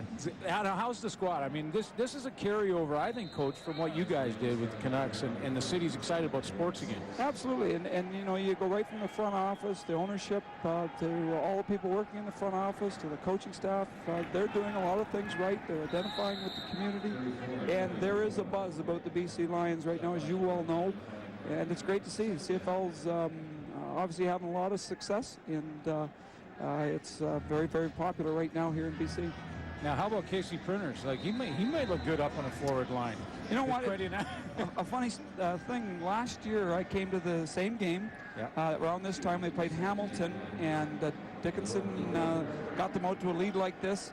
And then they brought in their second guy, and they brought in Casey. He threw his first touchdown last year. So I knew about him last year. You scouted him out. I did. This is 2nd and 8 for Casey Printers. He escapes in the end zone and fires here. Almost a connection to his favorite target, G. Roy Simon. I want to talk more about Glenn the Goon in this North Vancouver hockey league. No, enough of that. Enough of that. But let's talk about your team now. We don't know if we're going to have a season. Well, we're all hopeful that we will. You know, we know about as much of what's going on as the public does and as the media does. It's really in the hands of the NHL and the Players Association. All we can hope is that they did their best job to get it done. We all have our fingers crossed now, but Marcus Naslund, there was talk about is that well, he's having a great start to the World Cup. Yeah. So you know, we're excited to have him back. We've got a great team, and for us, this is our time. So we want things to happen for sure. Mark, thanks very much for joining us. Okay, enjoy John. the rest of the game. Great to see you again. On third down, O'Mahony sails it out to midfield. The Argonauts will have great field position on the return by Cunningham. He's stopped just outside the 45. Argonauts in good shape here. Nice play action fake by Bishop. Look at the air on this. Soward in the end zone. He's got it. Caught it 3 times, but R.J. Soward has the Argonauts' first touchdown. No. He bobbled that, didn't he? Question what the call was, John. He was going deep from the get-go. Bishop dropped back. He didn't read a thing.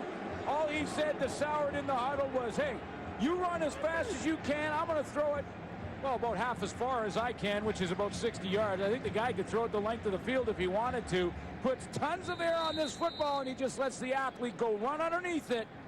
And Soward, he was... Carl Kidd was right there. He kind of distracted him, and he had to juggle it a couple of times.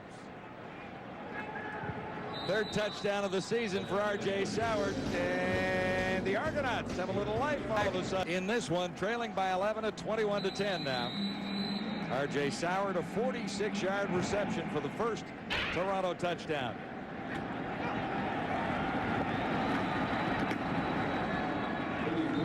Aaron Lockett out to the 35 on the return for the Lions. And this was a thing of beauty. Well, what I love about this is this is what Michael Bishop must have said in the huddle. Okay, R.J. Soward, you're the bottle cap. You run as fast as you can, and I'm going to throw it up. And if they're playing 10 deep coverage, I don't care. We're going with this play full speed. He dropped back, did not hesitate, did not read a thing, and threw it to number 18. Third touchdown of the season for R.J. Soward. Had one against Winnipeg last week and one in week 1 against the Saskatchewan Roughriders. Antonio Warren, the workhorse for the BC Lions offense. Jonathan Brown making the tackle on Warren there. Happy to be back in the Lions lineup after missing 3 games. And he's over 100 yards now. Coming back, he's over 100 yards. That's part of the good news. The other is that Antonio Warren can pick up the blitz as well as any back in the backfield. On second down, Thelwell took a hit, had the ball for a split second, but Clifford Ivory said, you're not hanging on to this one. That can pump up a football team in a hurry. Ryan Thelwell, who made the biggest catch of the game versus the Calgary Stampeders in overtime for the BC Lions last week, is exposed a little bit on a high throw. He has to reach up, exposes his rib cage, and Clifford Ivory say, hey, if you're going to serve up the ribs, I'm going to eat them. And he's just barely got to that sideline.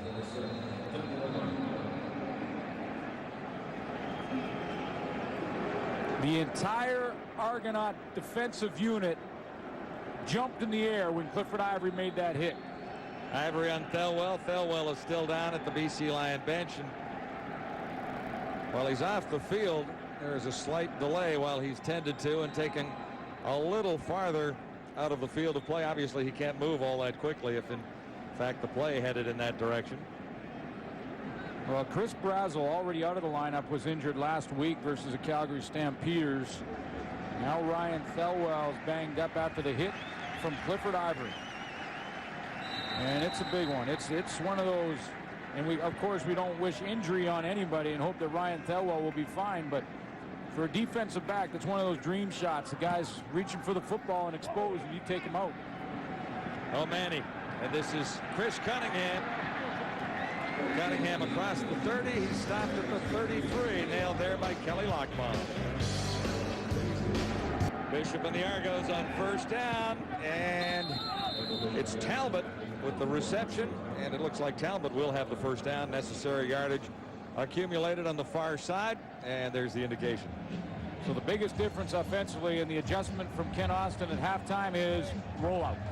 Rollout from Michael Bishop. Get him moving out of the pocket, get him to the outside, and throwing on the run.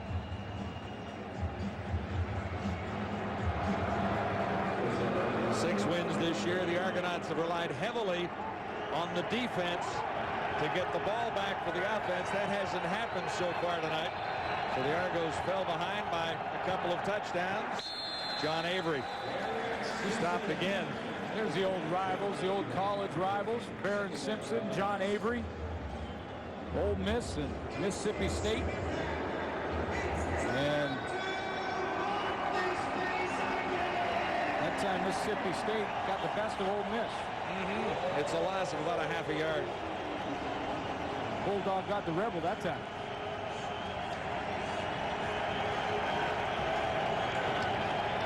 Andre Talbot flanks to the far side. It's second down. Bishop stands in. He's got Talbot. Flags fly as Talbot goes up and brings it down to Sean Austin, who's had a great game for the Argonauts, making the tackle, or for the Lions making the tackle there on the Argonaut receiver. You know, Bishop has struggled tonight, but he's done some things athletically that just, you know, it has to have you shaking your head. Offensive pass interference. Toronto number 4. Second down repeated. Well, Talbot's going to get called on a push-off here, but Bishop gets flushed again, and he doesn't even, you know how you say he's throwing off his back foot?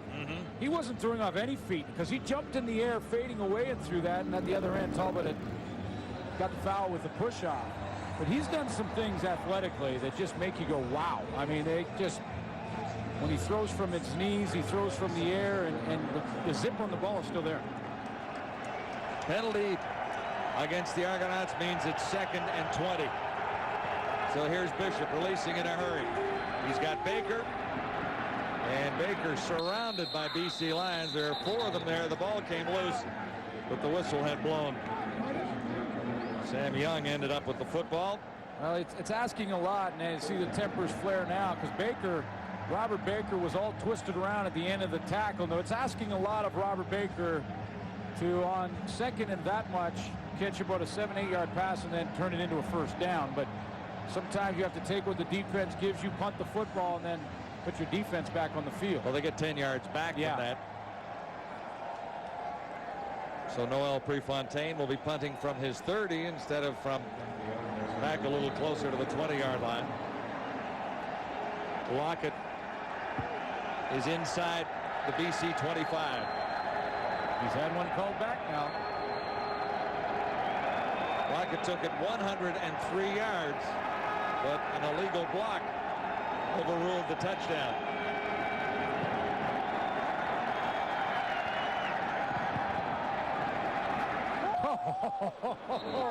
Special teams, very special sometimes. Michael Fletcher leading the way there.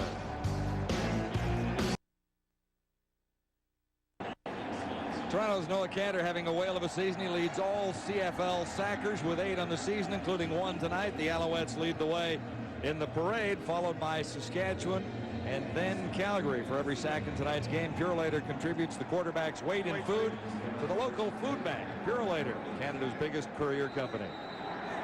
In total, 3 sacks for the Argos tonight, 1 for the BC Lions. It's 1st and 10 for Printer and the Lions. G. Roy Simon. And Simon unable to find any running room after making the catch. Orlando Steinauer got to him. You know, how about Noah Cantor's season? You know, you mentioned with that Purolator, and Noah Cantor is a former BC Lion. In fact, he spent 5 years with the Lions. He was here for the Grey Cup year. That's 2000. right. And Noah Cantor, in his 5 years in BC, as good a player as he was during that stretch, had 10 sacks during the 5 years. Already has 8 this season. Rich Stubler told me he gets a little more freedom with this 3-man alignment up front. And that's part of the reason for his success, but he is having a superb year. Oh, it was almost Ivory in the end zone. Claremont was the intended receiver. Clifford Ivory was 1.5 inches away from taking it 30 yards into the end zone. You know, a big hit can just ignite a defense, and all of a sudden this Argo defense is looking like the defense we've seen all season, and that's taking chances and opportunity, calculated chances at the football. It's probably the best way to say it, because they don't guess. They just take calculated risks, and then they go ahead and turn the ball over. And here's what the Argonaut defense has been able to achieve. That's the third 2-and-out in a row for the BC Lions. So they've put a little heat on KC Printers here. And they have the touchdown in the second half. It's 21-10. Lions leading. Tony Miles lost it, has it back.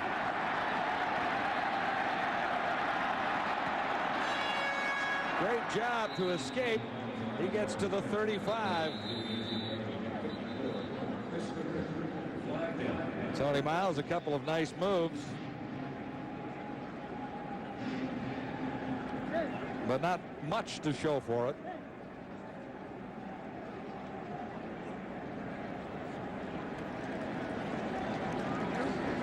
There's a late flag on the play. Toronto 37. First down. Michael Bishop was in there trying to get the call to find out exactly what field position he was dealing with. Perry Salkowski on the sideline.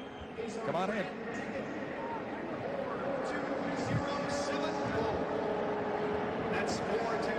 Dave Dickinson, it's always good to see you, but when are you going to show up to this address and football equipment? I think soon. I had a good day yesterday, and I'm happy with the progress. And you know, I was just talking with Damon earlier yesterday. I'm going to try to be careful, but it'd be nice to get out there. What are you still not doing in practice? Well, I should probably be able to get out there and start taking some team drills next week. You know, we're just being a little bit careful with it. Dave, do you think there's going to be more pressure on you just because of the past couple of months of Casey to get into a groove right away when you get back? Well, you know what? I need to be in that groove. I mean, this team needs to keep winning, and you know, I'm just going to do what I can do and kind of let the chips fall where they may. What's it like to be in the sidelines with this place finally full?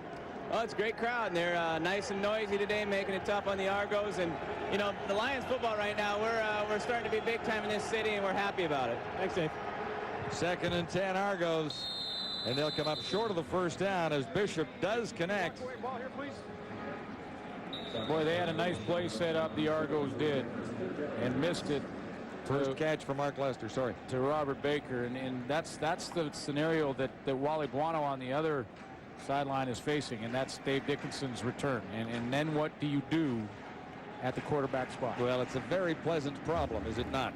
It is the best problem you can have as a head coach, to have two great quarterbacks. Well, two all-star quarterbacks. I mean, you have to believe that KC Printers will get votes as an all-star quarterback in this league this season, and Dave Dickinson has been there several times in his career. Flags are down as Noel Prefontaine sails this one down to the BC 30. Lockett. Aaron Lockett needs a block here. Prefontaine over to slow him down. He hopes. He does. Caught from behind. Antonius Bonner, after Noel Prefontaine ran a little interference. Flags all over the field as we look at it now. It's a 62-yard return if it stands. Offside. BC 95. First down, Toronto. Two huge returns. Wow. Lockett nullified. Yeah, but this one, an offside from Cameron Legault, that's a heartbreaker for Aaron Lockett, because the first one is hitting the back, and there was no doubt everyone's about flying around, and Kelly Lockbaum made an error in judgment on the fly. That's one thing. But to be offside before the play even starts, well, those ones, you just, as a coach, they drive you nuts. And the Argos get a first down as a result, and they'll come close to another first down here as Tony Miles makes the catch at the 40. Well, it will be second down Toronto without question, but they're more than halfway to a first. But then when you get the offside call, takes back the return. But not only that, you were inside of 5 yards. Flag down on this play as well. BC 31.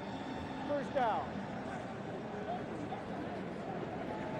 Tony Miles limps to the bench, and that's basically your number one receiver. He doesn't come in number one in yards in this game, but Tony Miles is your veteran number one receiver. Over 1,000 last year, halfway to 1,000 this year.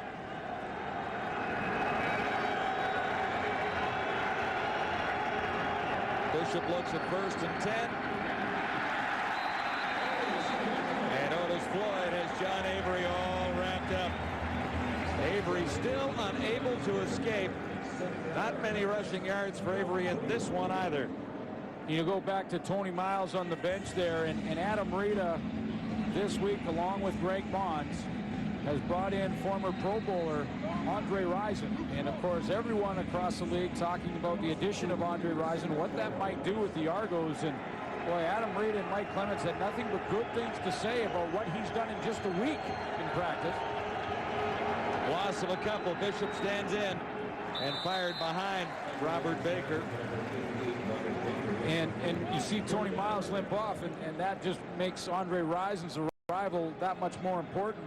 And what has happened, and what I understand, is that the question was, does Andre Rison come in and, the former Pro Bowler kind of think, well, this is just going to be a party and we're going to relax and have some fun, and is he going to really put the work ethic in? Well, in a week he has. He's impressed Rita, and most importantly, I think he's impressed Mike Clements. And right out of the gate, he took the entire receiving corps out for dinner, bought them all dinner, introduced himself, and said, hey, let's go to work. So he's providing some leadership already, which is what they were looking for from Andre Rison. We may see him in the lineup soon. Well, Prefontaine sails this one down inside the 30. Aaron Lockett on the return, and not much running room there. Printers will get a chance now. One more time, The Benefactor, a new series premiering on CTV September the 13th. So look for The Benefactor, and it'll star Mark Cuban as the Benefactor on CTV in the fall. Holding. BC 19. First down. Falls Creek, right? Is that our view from there? Yeah, I believe so. Out the back door here. It's like a nice night out there. Lions will be forced to start back a little deeper in their zone as a result of the penalty. From the 18, BC first down.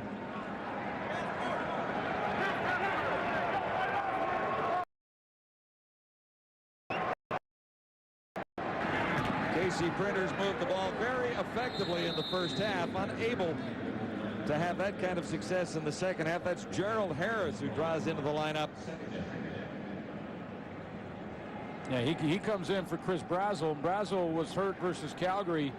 And so Gerald Harris has been around a couple of years and is one of those guys in practice makes the DBs better. I mean, he's just a hard worker in practice, turns guys around, and that's why whenever, but it's a hard lineup to crack when you look at the receiving corps. Absolutely. Claremont, Simon, Cutolo, Thelwell.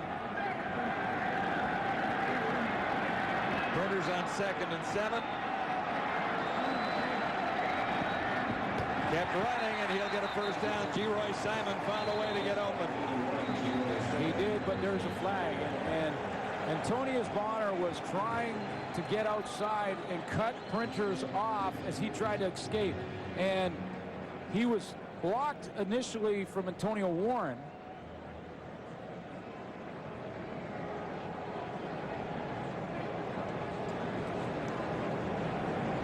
Simon will get a 15-yard gain if this stands. Illegal contact on receiver.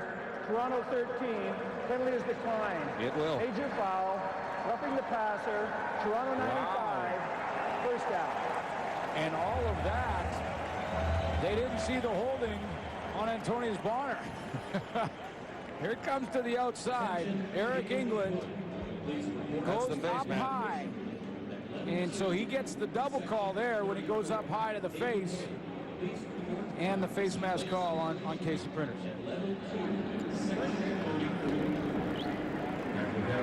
So a 15-yard gain for Simon. It'll turn into a 30-yard net for the Lions, who are now out at the 50. 2:20 to go, third quarter. Antonio Warren has had a great night running the ball. He's outside. And that'll be another BC Lion first down. Orlando Steinauer got over to make the tackle. And Antonio Warren very excited to be back in this BC lineup. Yeah, he is. And he gets some help up front from Freddie Moore, who just gets enough of the linebackers coming out to try and cut off Antonio Warren. Moore's in here. He's going to pull out to this side and watch him pick up the block. Number 69, right there on Adrian Smith. Just enough.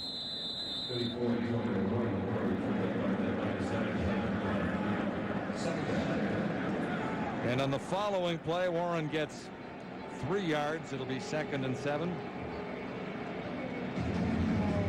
And Durazio, the offensive line coach, was telling me this offensive line is really starting to gel. They're starting to come together.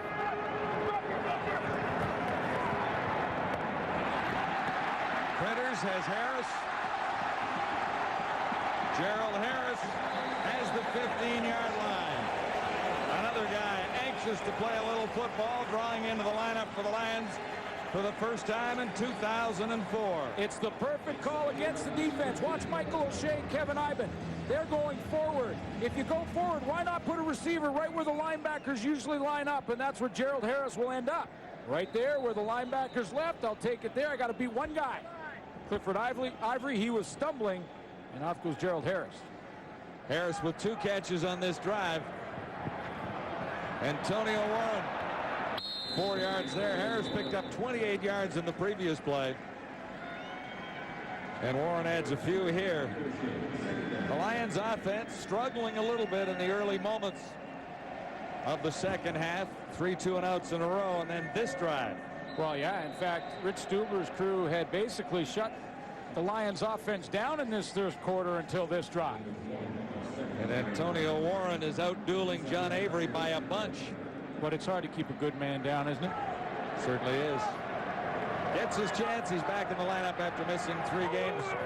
Antonio Warren, Printers look to be sacked. Found a way to escape and saves it down. Yeah, and I mentioned it just before he did it because I knew he was going to do it. This is the evolution of a young quarterback in a learning curve that's been so steep, and he's handled so well. So I knew he was going to throw that into row 4. Well, exactly what he did. That's the final play of the third quarter, and the Lions will try a field goal when we return. At the quarter, brought to you by Reebok, the only brand that hangs in every CFL locker. That's a wild guess, but I'm thinking Wally Waddle's not going to be happy with having 165 yards worth of punt returns called back. Or Aaron Lockett, for that matter, who's trying to solidify his job as the return man. He's picking fights on the sideline. And Toronto's D started to take momentum away. No, Dave, they really did, and it was the defensive backs that were really starting to take the game over. I know the long pass to R.J. Soward was the momentum builder initially, but that hit right there by Ivory. Great play. Now watch here. Steinhauer turns the play in, which means very little on the yardage.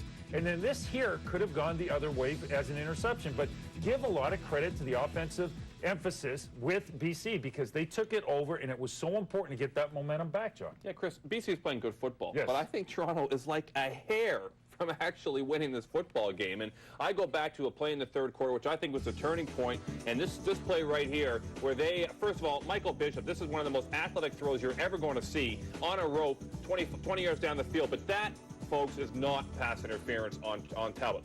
David, if that's pass interference, take out that record book right there and erase about half of my catches in my career. Because if that's pass interference, and that killed them. All of my catches in my career. Well, the BC Lions are trying to tie a franchise record with 6 straight wins. They got 1 quarter to get it done. Here are the stats at the quarter for Smirnoff Ice. Who knows where it'll go? Well, it's been this way all game long. BC Lions have had the edge in almost all categories offensively, and Antonio Warren's done a nice job along the ground. Stadium at BC Place, brimming with enthusiasm tonight. The Lions are on a nice roll as Duncan O'Mahony lines up for his first field goal of the evening, and he's got it. That's 14 straight for O'Mahony, who had such a tough start to this season. And O'Mahony is counting by tens now. He's not counting that as his 13th coming into this game, 13th in a row. He's got 10, and now he's got 4 in a row. It's just to psych himself up. It has been quite a roll. He, however, will not be one of the guys that gets the player of the game nod. Well, oh, there was that one little oops. Yeah. Cast your vote for player of the game. Rogers player of the game. Rogers Your World right now. You can use text messaging. Type in Go CFL, then type in the first letter of the team city and the player's number to cast your votes. And G-Roy Simon always deserves some consideration. Casey Printers, Jason Claremont, that wonderful run. I love that play. But the Argonauts are not finished yet. They're down by 2 touchdowns. No, it's not over by a long shot. There's tons of time, and this Argo defense is making Casey Printers work for everything in this third quarter, especially. Absolutely, and the Argo defense hasn't chipped in with that critical turnover as yet that we have come to expect from this group of all-stars. So the fourth quarter just nicely underway after the Omani field goal. And here's John Avery on kick return duty.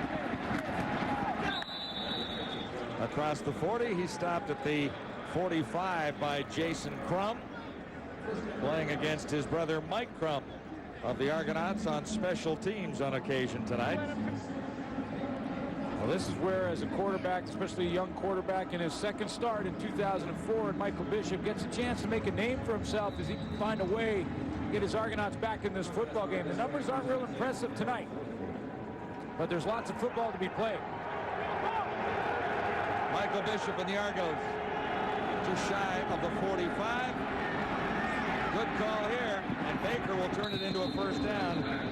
Robert Baker forced out by Barron Simpson.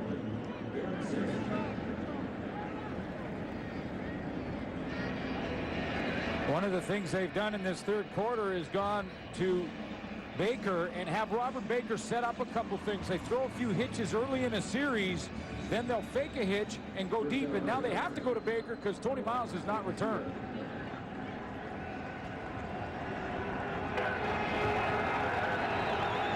Argos without Tony Miles for the rest of the game, and that's why we saw Avery on kick return duty there.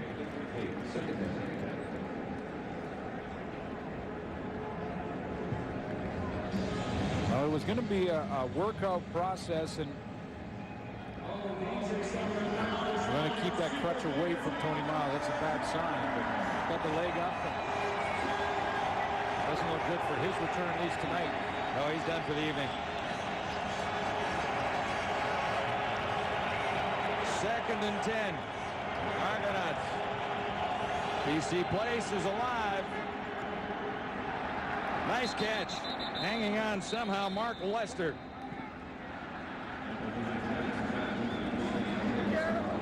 He'll be short of the first down, however. Yeah, he will, and this is a long field goal attempt. Noel Prefontaine's longest, 47. This would be 52.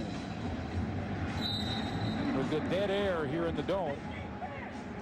And last week he missed a couple against the Blue Bombers.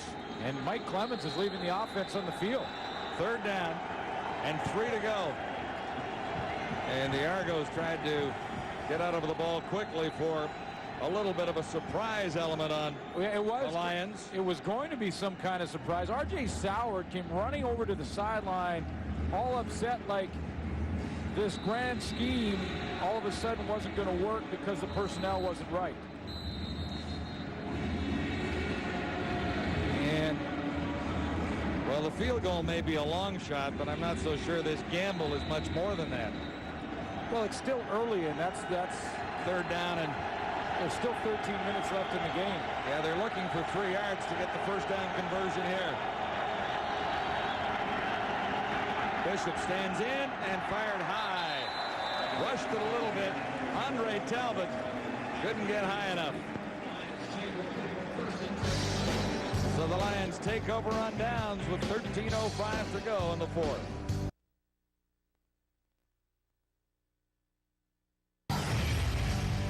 The fourth quarter is brought to you by Kellogg's Vector.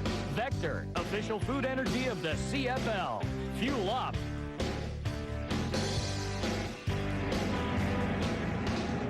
Critics will question the gamble by the Argonauts on 3rd and 3 that turns it over to the BC Lions at the 45. Argonauts down by a couple of touchdowns at 24-10. 13 minutes on the clock. Antonio Warren over 100 yards after missing the last 3 games. 2002, remember, Antonio Warren was an all-star on special teams. Great kick returner. Yeah, another one of those guys that, you know, and it happens to so many players that they break into a league or a level, whether it be college football or the pros, and you earn your keep on special teams and then get your chance to start. 3 yards for Warren. 2nd and 7 for the Lions. Printers chased down and fired that one into the turf, looking for G. Roy Simon. There was no chance to make the connection, but he got rid of it.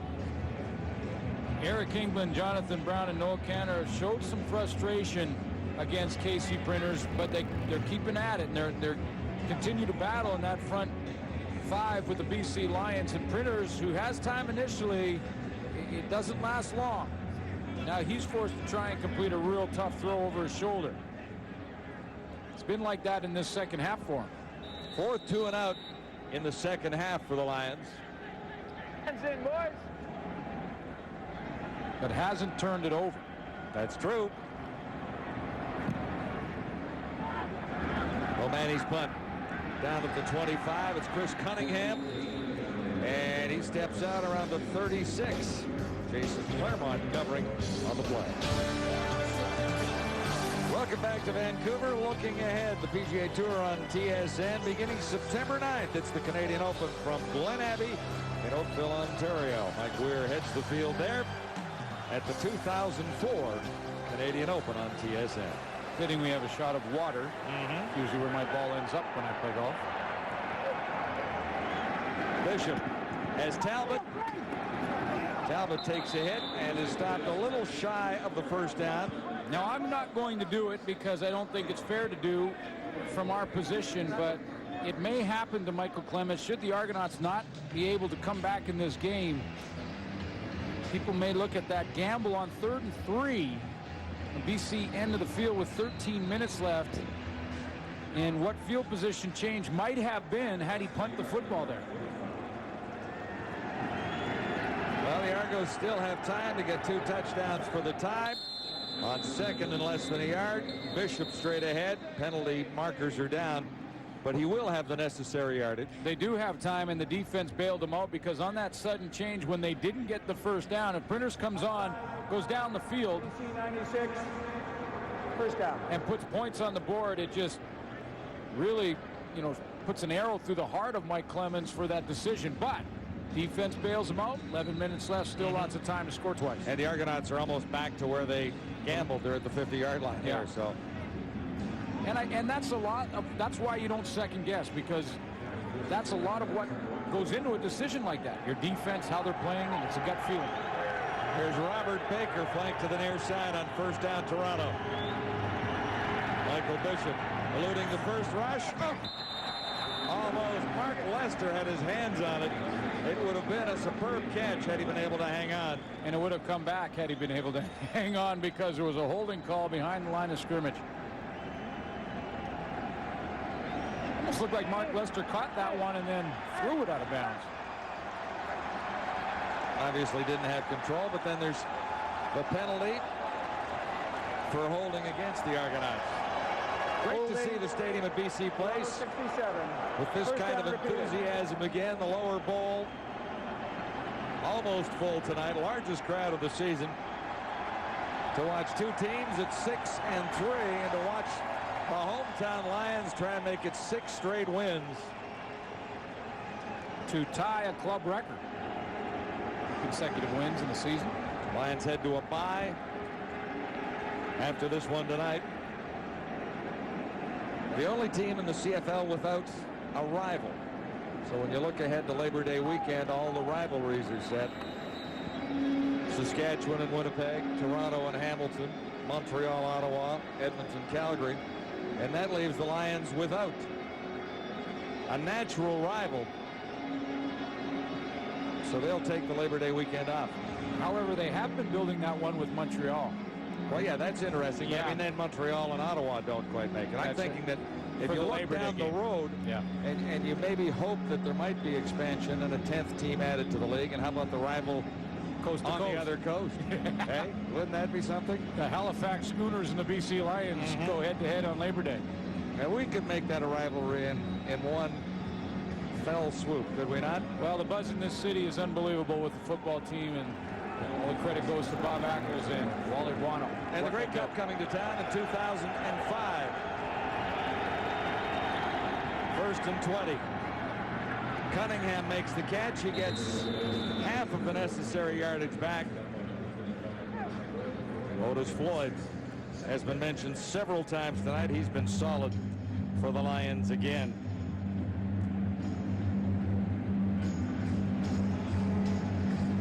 And Michael Bishop. Much better second half from Michael Bishop. Ken Austin's discussion with him at halftime obviously taken to heart. He's come out and controlled the game a little bit better. Now he needs to finish a couple of drives. He's moved the ball. Now he needs to finish some drives. And the touchdown toss to R.J. Soward was a thing of beauty. 2nd and 10. Bishop on the run and hurried that a little bit, looking for Baker. And it's at his knees. 9:39 to go. The Argonauts are down by 14. You know, as strong as Michael Bishop is, even he, after this game starts to wear on, you get into the 4th quarter, and if you've been on the run all game long like he has, you can see the improvement in the second half. Fatigue gets the best of everybody every now and then. And you got to think that Michael Bishop, who's had to throw on the run most of this game, is just running out of a little gas there.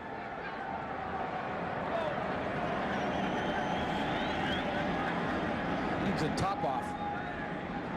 Noel Prefontaine. Uh-oh. Can't get it away. He'll be wrapped up. Derek Lewis. It was 3rd and a bunch. He was deep. And the coverage broke down. At least the blocking assignments did. And the Lions get another turnover.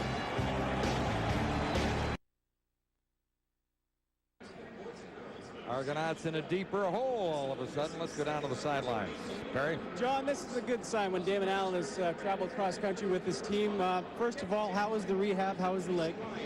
Rehab, everything's right on schedule and a little bit ahead of schedule. So, you know, I'm excited about that. And, you know, the main thing is just continue with my workouts and just look forward to getting myself ready to go. David, what advice can you give Michael Bishop as he got ready for this game? Well, one of the things, I just wanted to be patient, settle down a little bit. He got off on a little rough start because he's quite antsy, but you know, the main thing is the Lions always start off pretty early. They always start off pretty fast, and you know, they got ahead of us early in the game, but you know, we had a chance to get back into it, but we just haven't made enough plays offensively. Hey, you spent 7 years in this town. This building is full tonight. What do you think of the guy who wears number 1 in their QB position? Well, obviously he's a surprise and he's a special player, and everybody's starting to realize that, and so it's quite unique to see players, you know, come through the CFL that are like that, because you know, every 1 year or another you always see somebody come out of woodwork that you've never seen before, but they show them that they can play. Thanks, guys. Jason Claremont sets the BC Lions up in great field position, and then it appears that the Argonauts have a turnover going the other way. Antonio Warren put it on the ground. Wow, they dodge a big one there, John, because the Argos were on the ropes. This is when it's a heavyweight tilt, and one boxer has the other boxer with the Bambi on ice look, and he's looking wobbly going down. They have him right here, and Antonio Warren, that same play that he fumbled earlier on with that jab step, goes in, the ball comes out, and the Argos dodge a bullet. Well, it came loose, and the Argonaut offense is on the field. However, the discussion continues down inside the 5-yard line. The ball carrier's knee touched the ground, and the ball came out. It's 2nd down BC. The Lions did not fumble. Antonio Warren was fighting it. Steinauer thought that he had the turnover. Well, from our replay angles, it was hard to see when the ball came out, and sort of trust the officials who have done this a couple times in the last 2 games now, made a call and then overruled it, because they clearly indicated Argonaut football. So it's 2nd and goal to go. The Lions are at the Argonaut 2 with a chance to add to this BC lead. And Antonio Warren's second effort. And they say not yet into the end zone with a penalty flag down. Well, there's another flag on the field on this one. And an Argonaut down as well. Injured Toronto Argonaut inside the 5. 7:56 to go. The Lions have a 24-10 advantage. And Offside. one more crack to get to the end zone. Toronto 97. Whoops. First down. 3 more cracks to get to the end zone. The offside penalty against the Argonauts.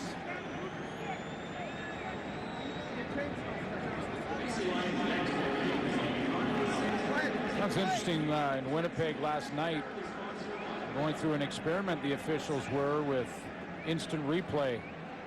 And that system, much like the NFL has, where you can review or challenge calls.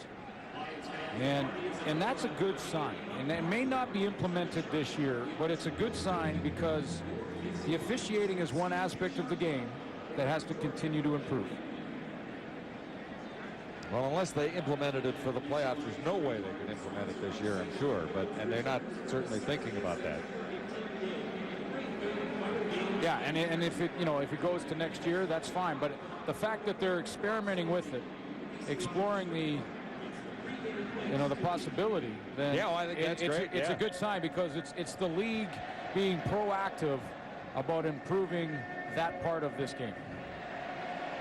Injury timeout at the stadium at BC Place. The Lions lead it by 2 touchdowns, and we'll be right back. Back at the stadium at BC Place, looking ahead to the rest of the weekend on TSN Wendy's CFL Live from Commonwealth in Edmonton with the Renegades in town to take on the Eskimos. The good news is, looks like the Argos, Eric England will be okay. He was down on the play but walked off on his own. Bad news for the Argonauts. Offside called in the previous play, so the Lions get 3 more cracks at it from right here. And it's Printers himself, and he'll get the touchdown. Casey Printers. 1 more touchdown. That's his 7th of the season. And he's tossed for 2 more. 3 more tonight. So it's 23 touchdowns tossed. And at 7 of that, 30 touchdowns he's been directly responsible for the BC Lions. Just threw an extra touchdown to a fan in the stands that gets a souvenir after that one. But this game for Casey Printers has not been an easy one. And teams are starting to put a little hit on Casey Printers, but he continues to battle through it. And that's what I think has been most impressive about this performance tonight. BC number 7. Down repeat. And why this great story continues to build is because, in his first 5 starts, no one really knew a whole lot about Casey Printers, and he was kind of running around having a good time, not being hit a whole bunch. And then Calgary and tonight, boy, he's taken a bunch, and he's battled through and has his football team up in a big way once more. Jacques Chapdelaine talks it over with his star quarterback. The offensive coordinator, Steve Barato, is actually upstairs, but a little communication going on with Jacques down there. And Casey Printers has engineered 30 touchdowns in what is his rookie season in so many ways. I mean, the opportunity to be a quarterback for the first time. He was on the list as number 3 for part of last season behind Dickinson and Spurgeon Wynn. Remember, the BC Lions looking for win number 6 in a row, which would tie a club record. Vic Rapp's 77 BC Lions 6 in a row with Jerry Taggy. They called them the Cardiac Kids back there, and Dirty 30 Jim Young was Jerry Taggy's go-to guy. That's when you were in the Knothole gang over at Empire Stadium? That's when I had just brought my bag of chips and got in the end zone seats, and away I went. Yeah. In fact, I still have the Jim Young chin strap for running on the field as a kid, and picking up a nice souvenir there. Old Empire Stadium in the pouring rain, I'm sure it was. But that was the Cardiac Kids, and the Lions have a chance to tie that record here tonight.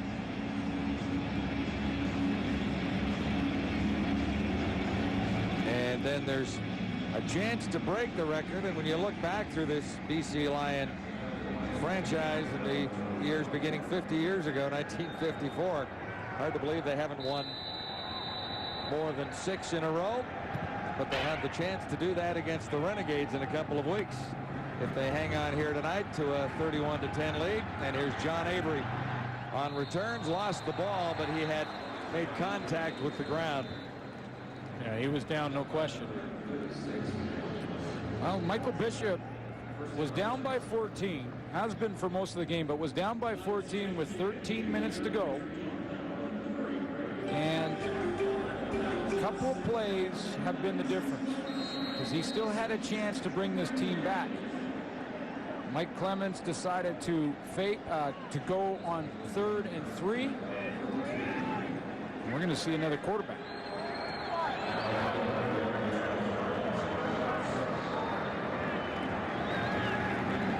Scott Krause throws into double coverage, looking for Cunningham. Krause has seen very little duty, 7 of 8, 82 yards with a couple of touchdowns in the preseason. Well, he gets a chance to sort of do the old reverse mop-up. And it's kind of like a mop-up situation. If you're the winning quarterback, you come in as a backup. But obviously, they just feel to get Scott Krause a few reps out there may help him down the road. 2nd and 10. Argonauts. Krause almost has it stripped. And he's tossed to the turf at the 40-yard line. There were Lions all around. And Dante Booker was the lineman who got him there. Yeah, the Lions just, they get Scott Krause in the game, and it's like Krause season, because they're going to send everybody. There's Otis Floyd. There's Derek Lewis. Look at Barron Simpson's over here. Now let's see what those 3 guys do. Yeah, they blitz. Carl Kidd comes from the left. He goes. Look at the jailbreak that was. You get fresh meat in there behind the center, and you go ahead and try and chow down.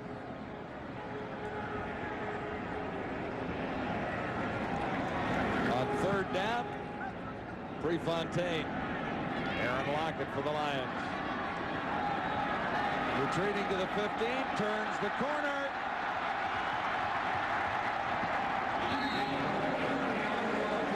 Prefontaine over to force him out.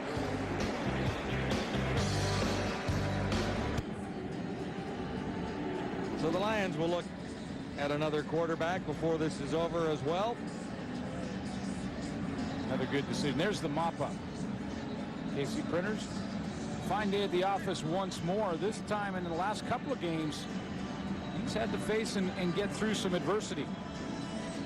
Sacked 5 times by the Stampeders in the last game, which was last Saturday, and 3 times by the Argos tonight. So that's 8 sacks in 2 games.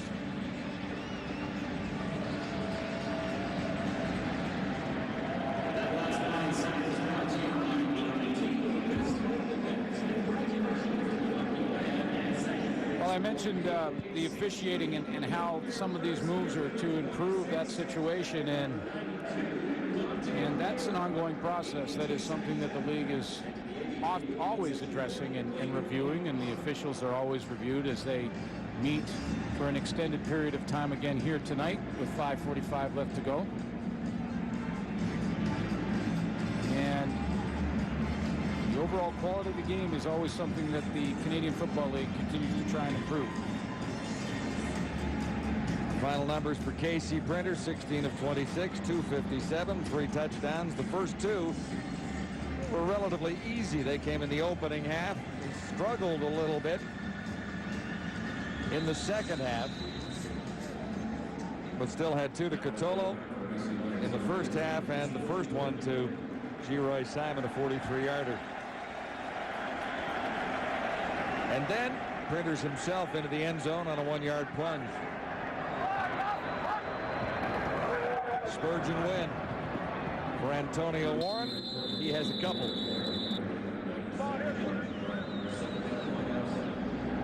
You know, when you look at this BC Lion football team, as Wally Buono continues to try and build it, he looks like he's found his running back in Antonio Warren. He's certainly good at quarterback. The one missing piece of the puzzle may have been that breakaway returner. And Eric Lockett's numbers at the end of the night may not reflect that from him, but he's had 2 biggies called back, and he may be that final piece. Special teams a concern. They've been looking for that man. Lockett has played a couple of games now and made some plays. Cutolo, 2 touchdowns on the evening. A lot closer to a first down when he made the catch than when he finished. His little spinorama move there.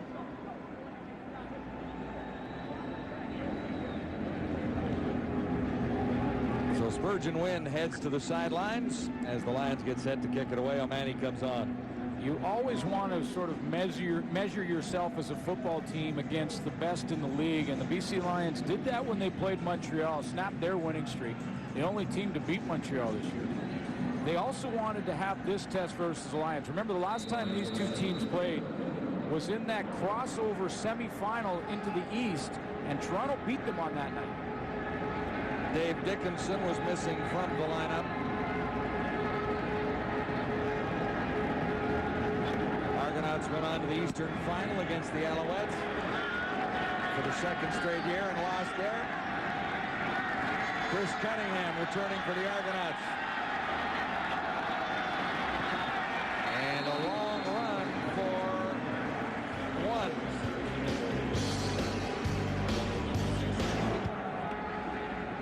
Krause at the controls for the Argonauts. He has Chris Cunningham, and Cunningham should have a first down, forced out by Brent Johnson. Michael Bishop will continue to have to answer to the skeptics who, you know, coming into that game against Winnipeg, were wondering if Bishop could lead the troops, and he showed it in that one with 300 yards and almost 100 along the ground, but faced a pretty good BC Lion defense here tonight. Krause, sideline pattern, and he'll get another first down to Robert Baker this time. Bishop, with that performance against the Blue Bombers, is named the Offensive Player of the Week. But it's what have you done for me lately? And in the last 6 days, he hasn't been able to answer as well as he did against the Blue Bombers. But you know, John, he did some things in this game tonight that you can understand why Mike Clements is so high on him. Why Adam Rita? You know, Adam Rita brought him into BC, you mentioned earlier. Put him on the neg list when Adam Rita was with the BC Lions. He was going to be the heir apparent to Damon Allen. That's right. At that point in time. That's right. And then, out here, though. Yeah, and then he lost him to the National Football League when he went to the Patriots, and he backed up Drew Bledsoe in training camp, and he also played behind Brett Favre, learned a lot from Favre.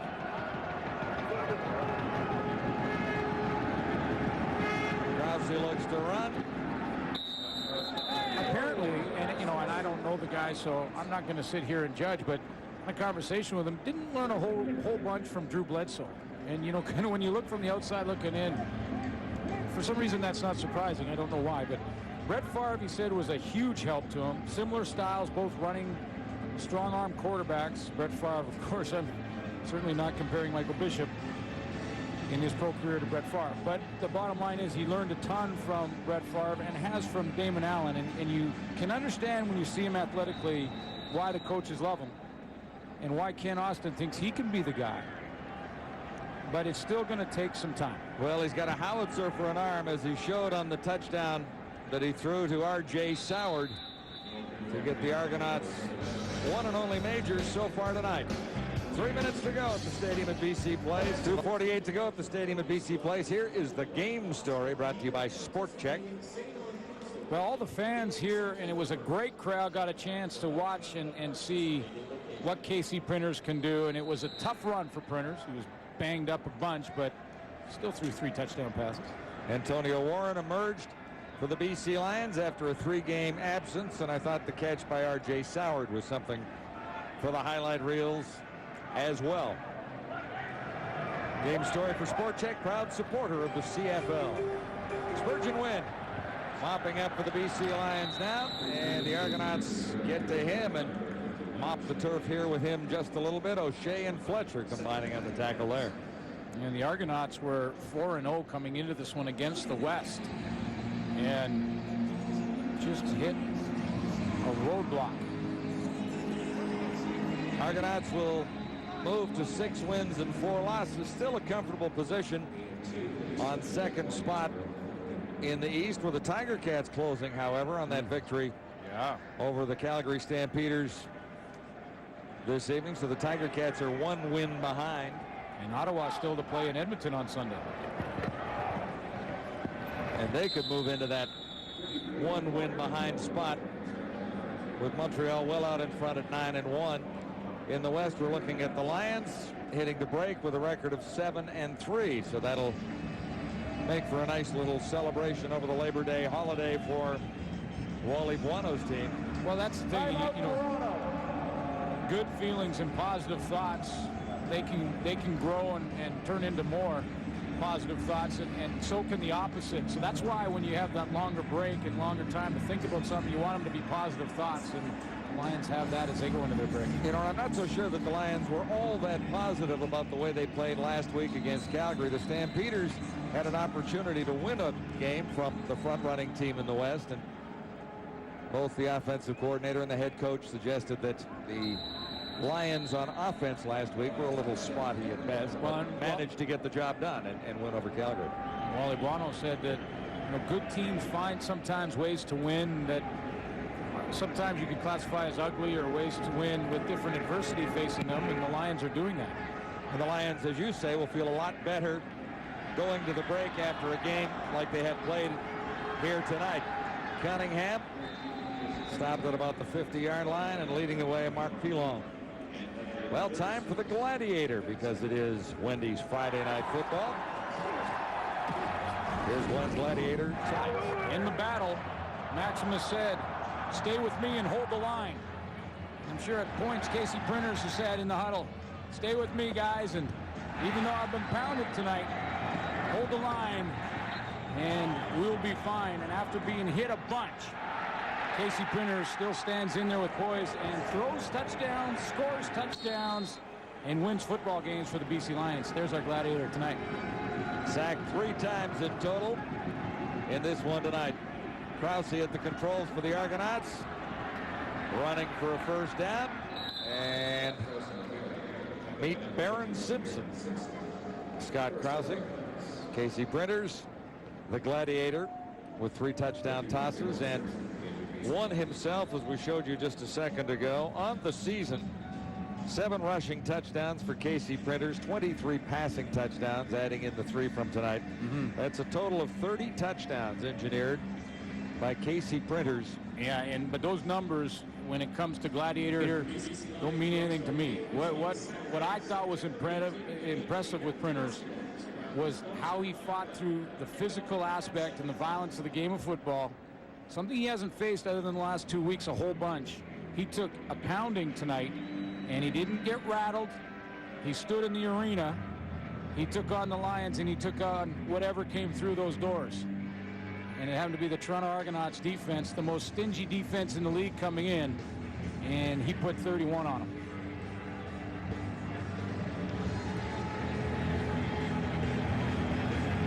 Cunningham taking a pass and losing a couple of yards. Baron Simpson limped off after that long Scott Krause run.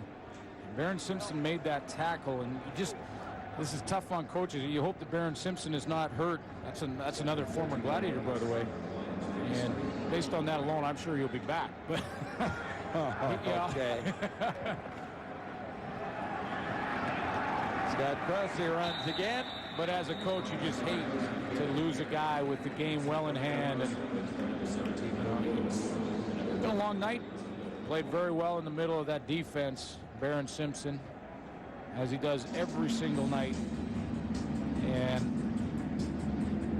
kind of limped off there, so hopefully he'll be okay. Time to ask a question or two about John Avery, the big offseason signing for the Argonauts. Still not 100%, obviously. 5 rushing yards. 5 rushes for 7 yards on the evening, so the average isn't very good at all for John Avery, and they weren't able to count on him to get the running game going again tonight. So I don't know when he will be a big part of this Argonaut offense. Well, when Avery has been hurt, because he's been hurt, I'm sure that Ken Austin, who is dying to work more plays into the game plan with Avery involved, has just got to get the green light from both Avery, the medical staff, and Mike Clements. And then Avery becomes the feature guy. You know, he was the feature guy in 2002 in Edmonton, and that's why he had all those yards, and he's a guy you can feature when he's healthy. So if he is healthy now it allows Ken Austin to finally say, okay, look, is the injury gone or not? And if it is, now you're part of the game plan, because he just didn't get enough touches tonight. And again, it just looks like John Avery's not a big part of the game plan yet because of that injury. Well, they say he's 90%. Austin himself said that Avery should not have been performing in at least the first 3 games of the season, that Avery, because of the publicity and the contract and the deal that he did sign, rushed himself into the lineup for the Argonauts. But he wasn't available for Austin tonight. And again, the Argonauts fell behind by a couple of touchdowns, and they had to throw the ball a little more. Which is courageous for John Avery. No question. But it's similar to what Dave Dickinson did with the Lions. And if you rush back when you're not ready, as courageous as it may be, sometimes it can set you back a little bit. Into the final 9 seconds as the BC Lions tie a franchise record with 6 consecutive wins. There have been other Lion teams that have won 6 in a row, but not all that many looking back through history. So this is quite an accomplishment, Glenn, for the Lions to win 6 straight games after what we saw in the early going this season, a bit of a shaky start. And they do it in front of a basically a sellout crowd at BC Place Stadium, and this Lions story in this city continues to build. Argonauts head home and will prepare for the Labor Day clash with the Tiger Cats. The CFL on TSN is brought to you in part by Wendy's, the official hamburger of the CFL.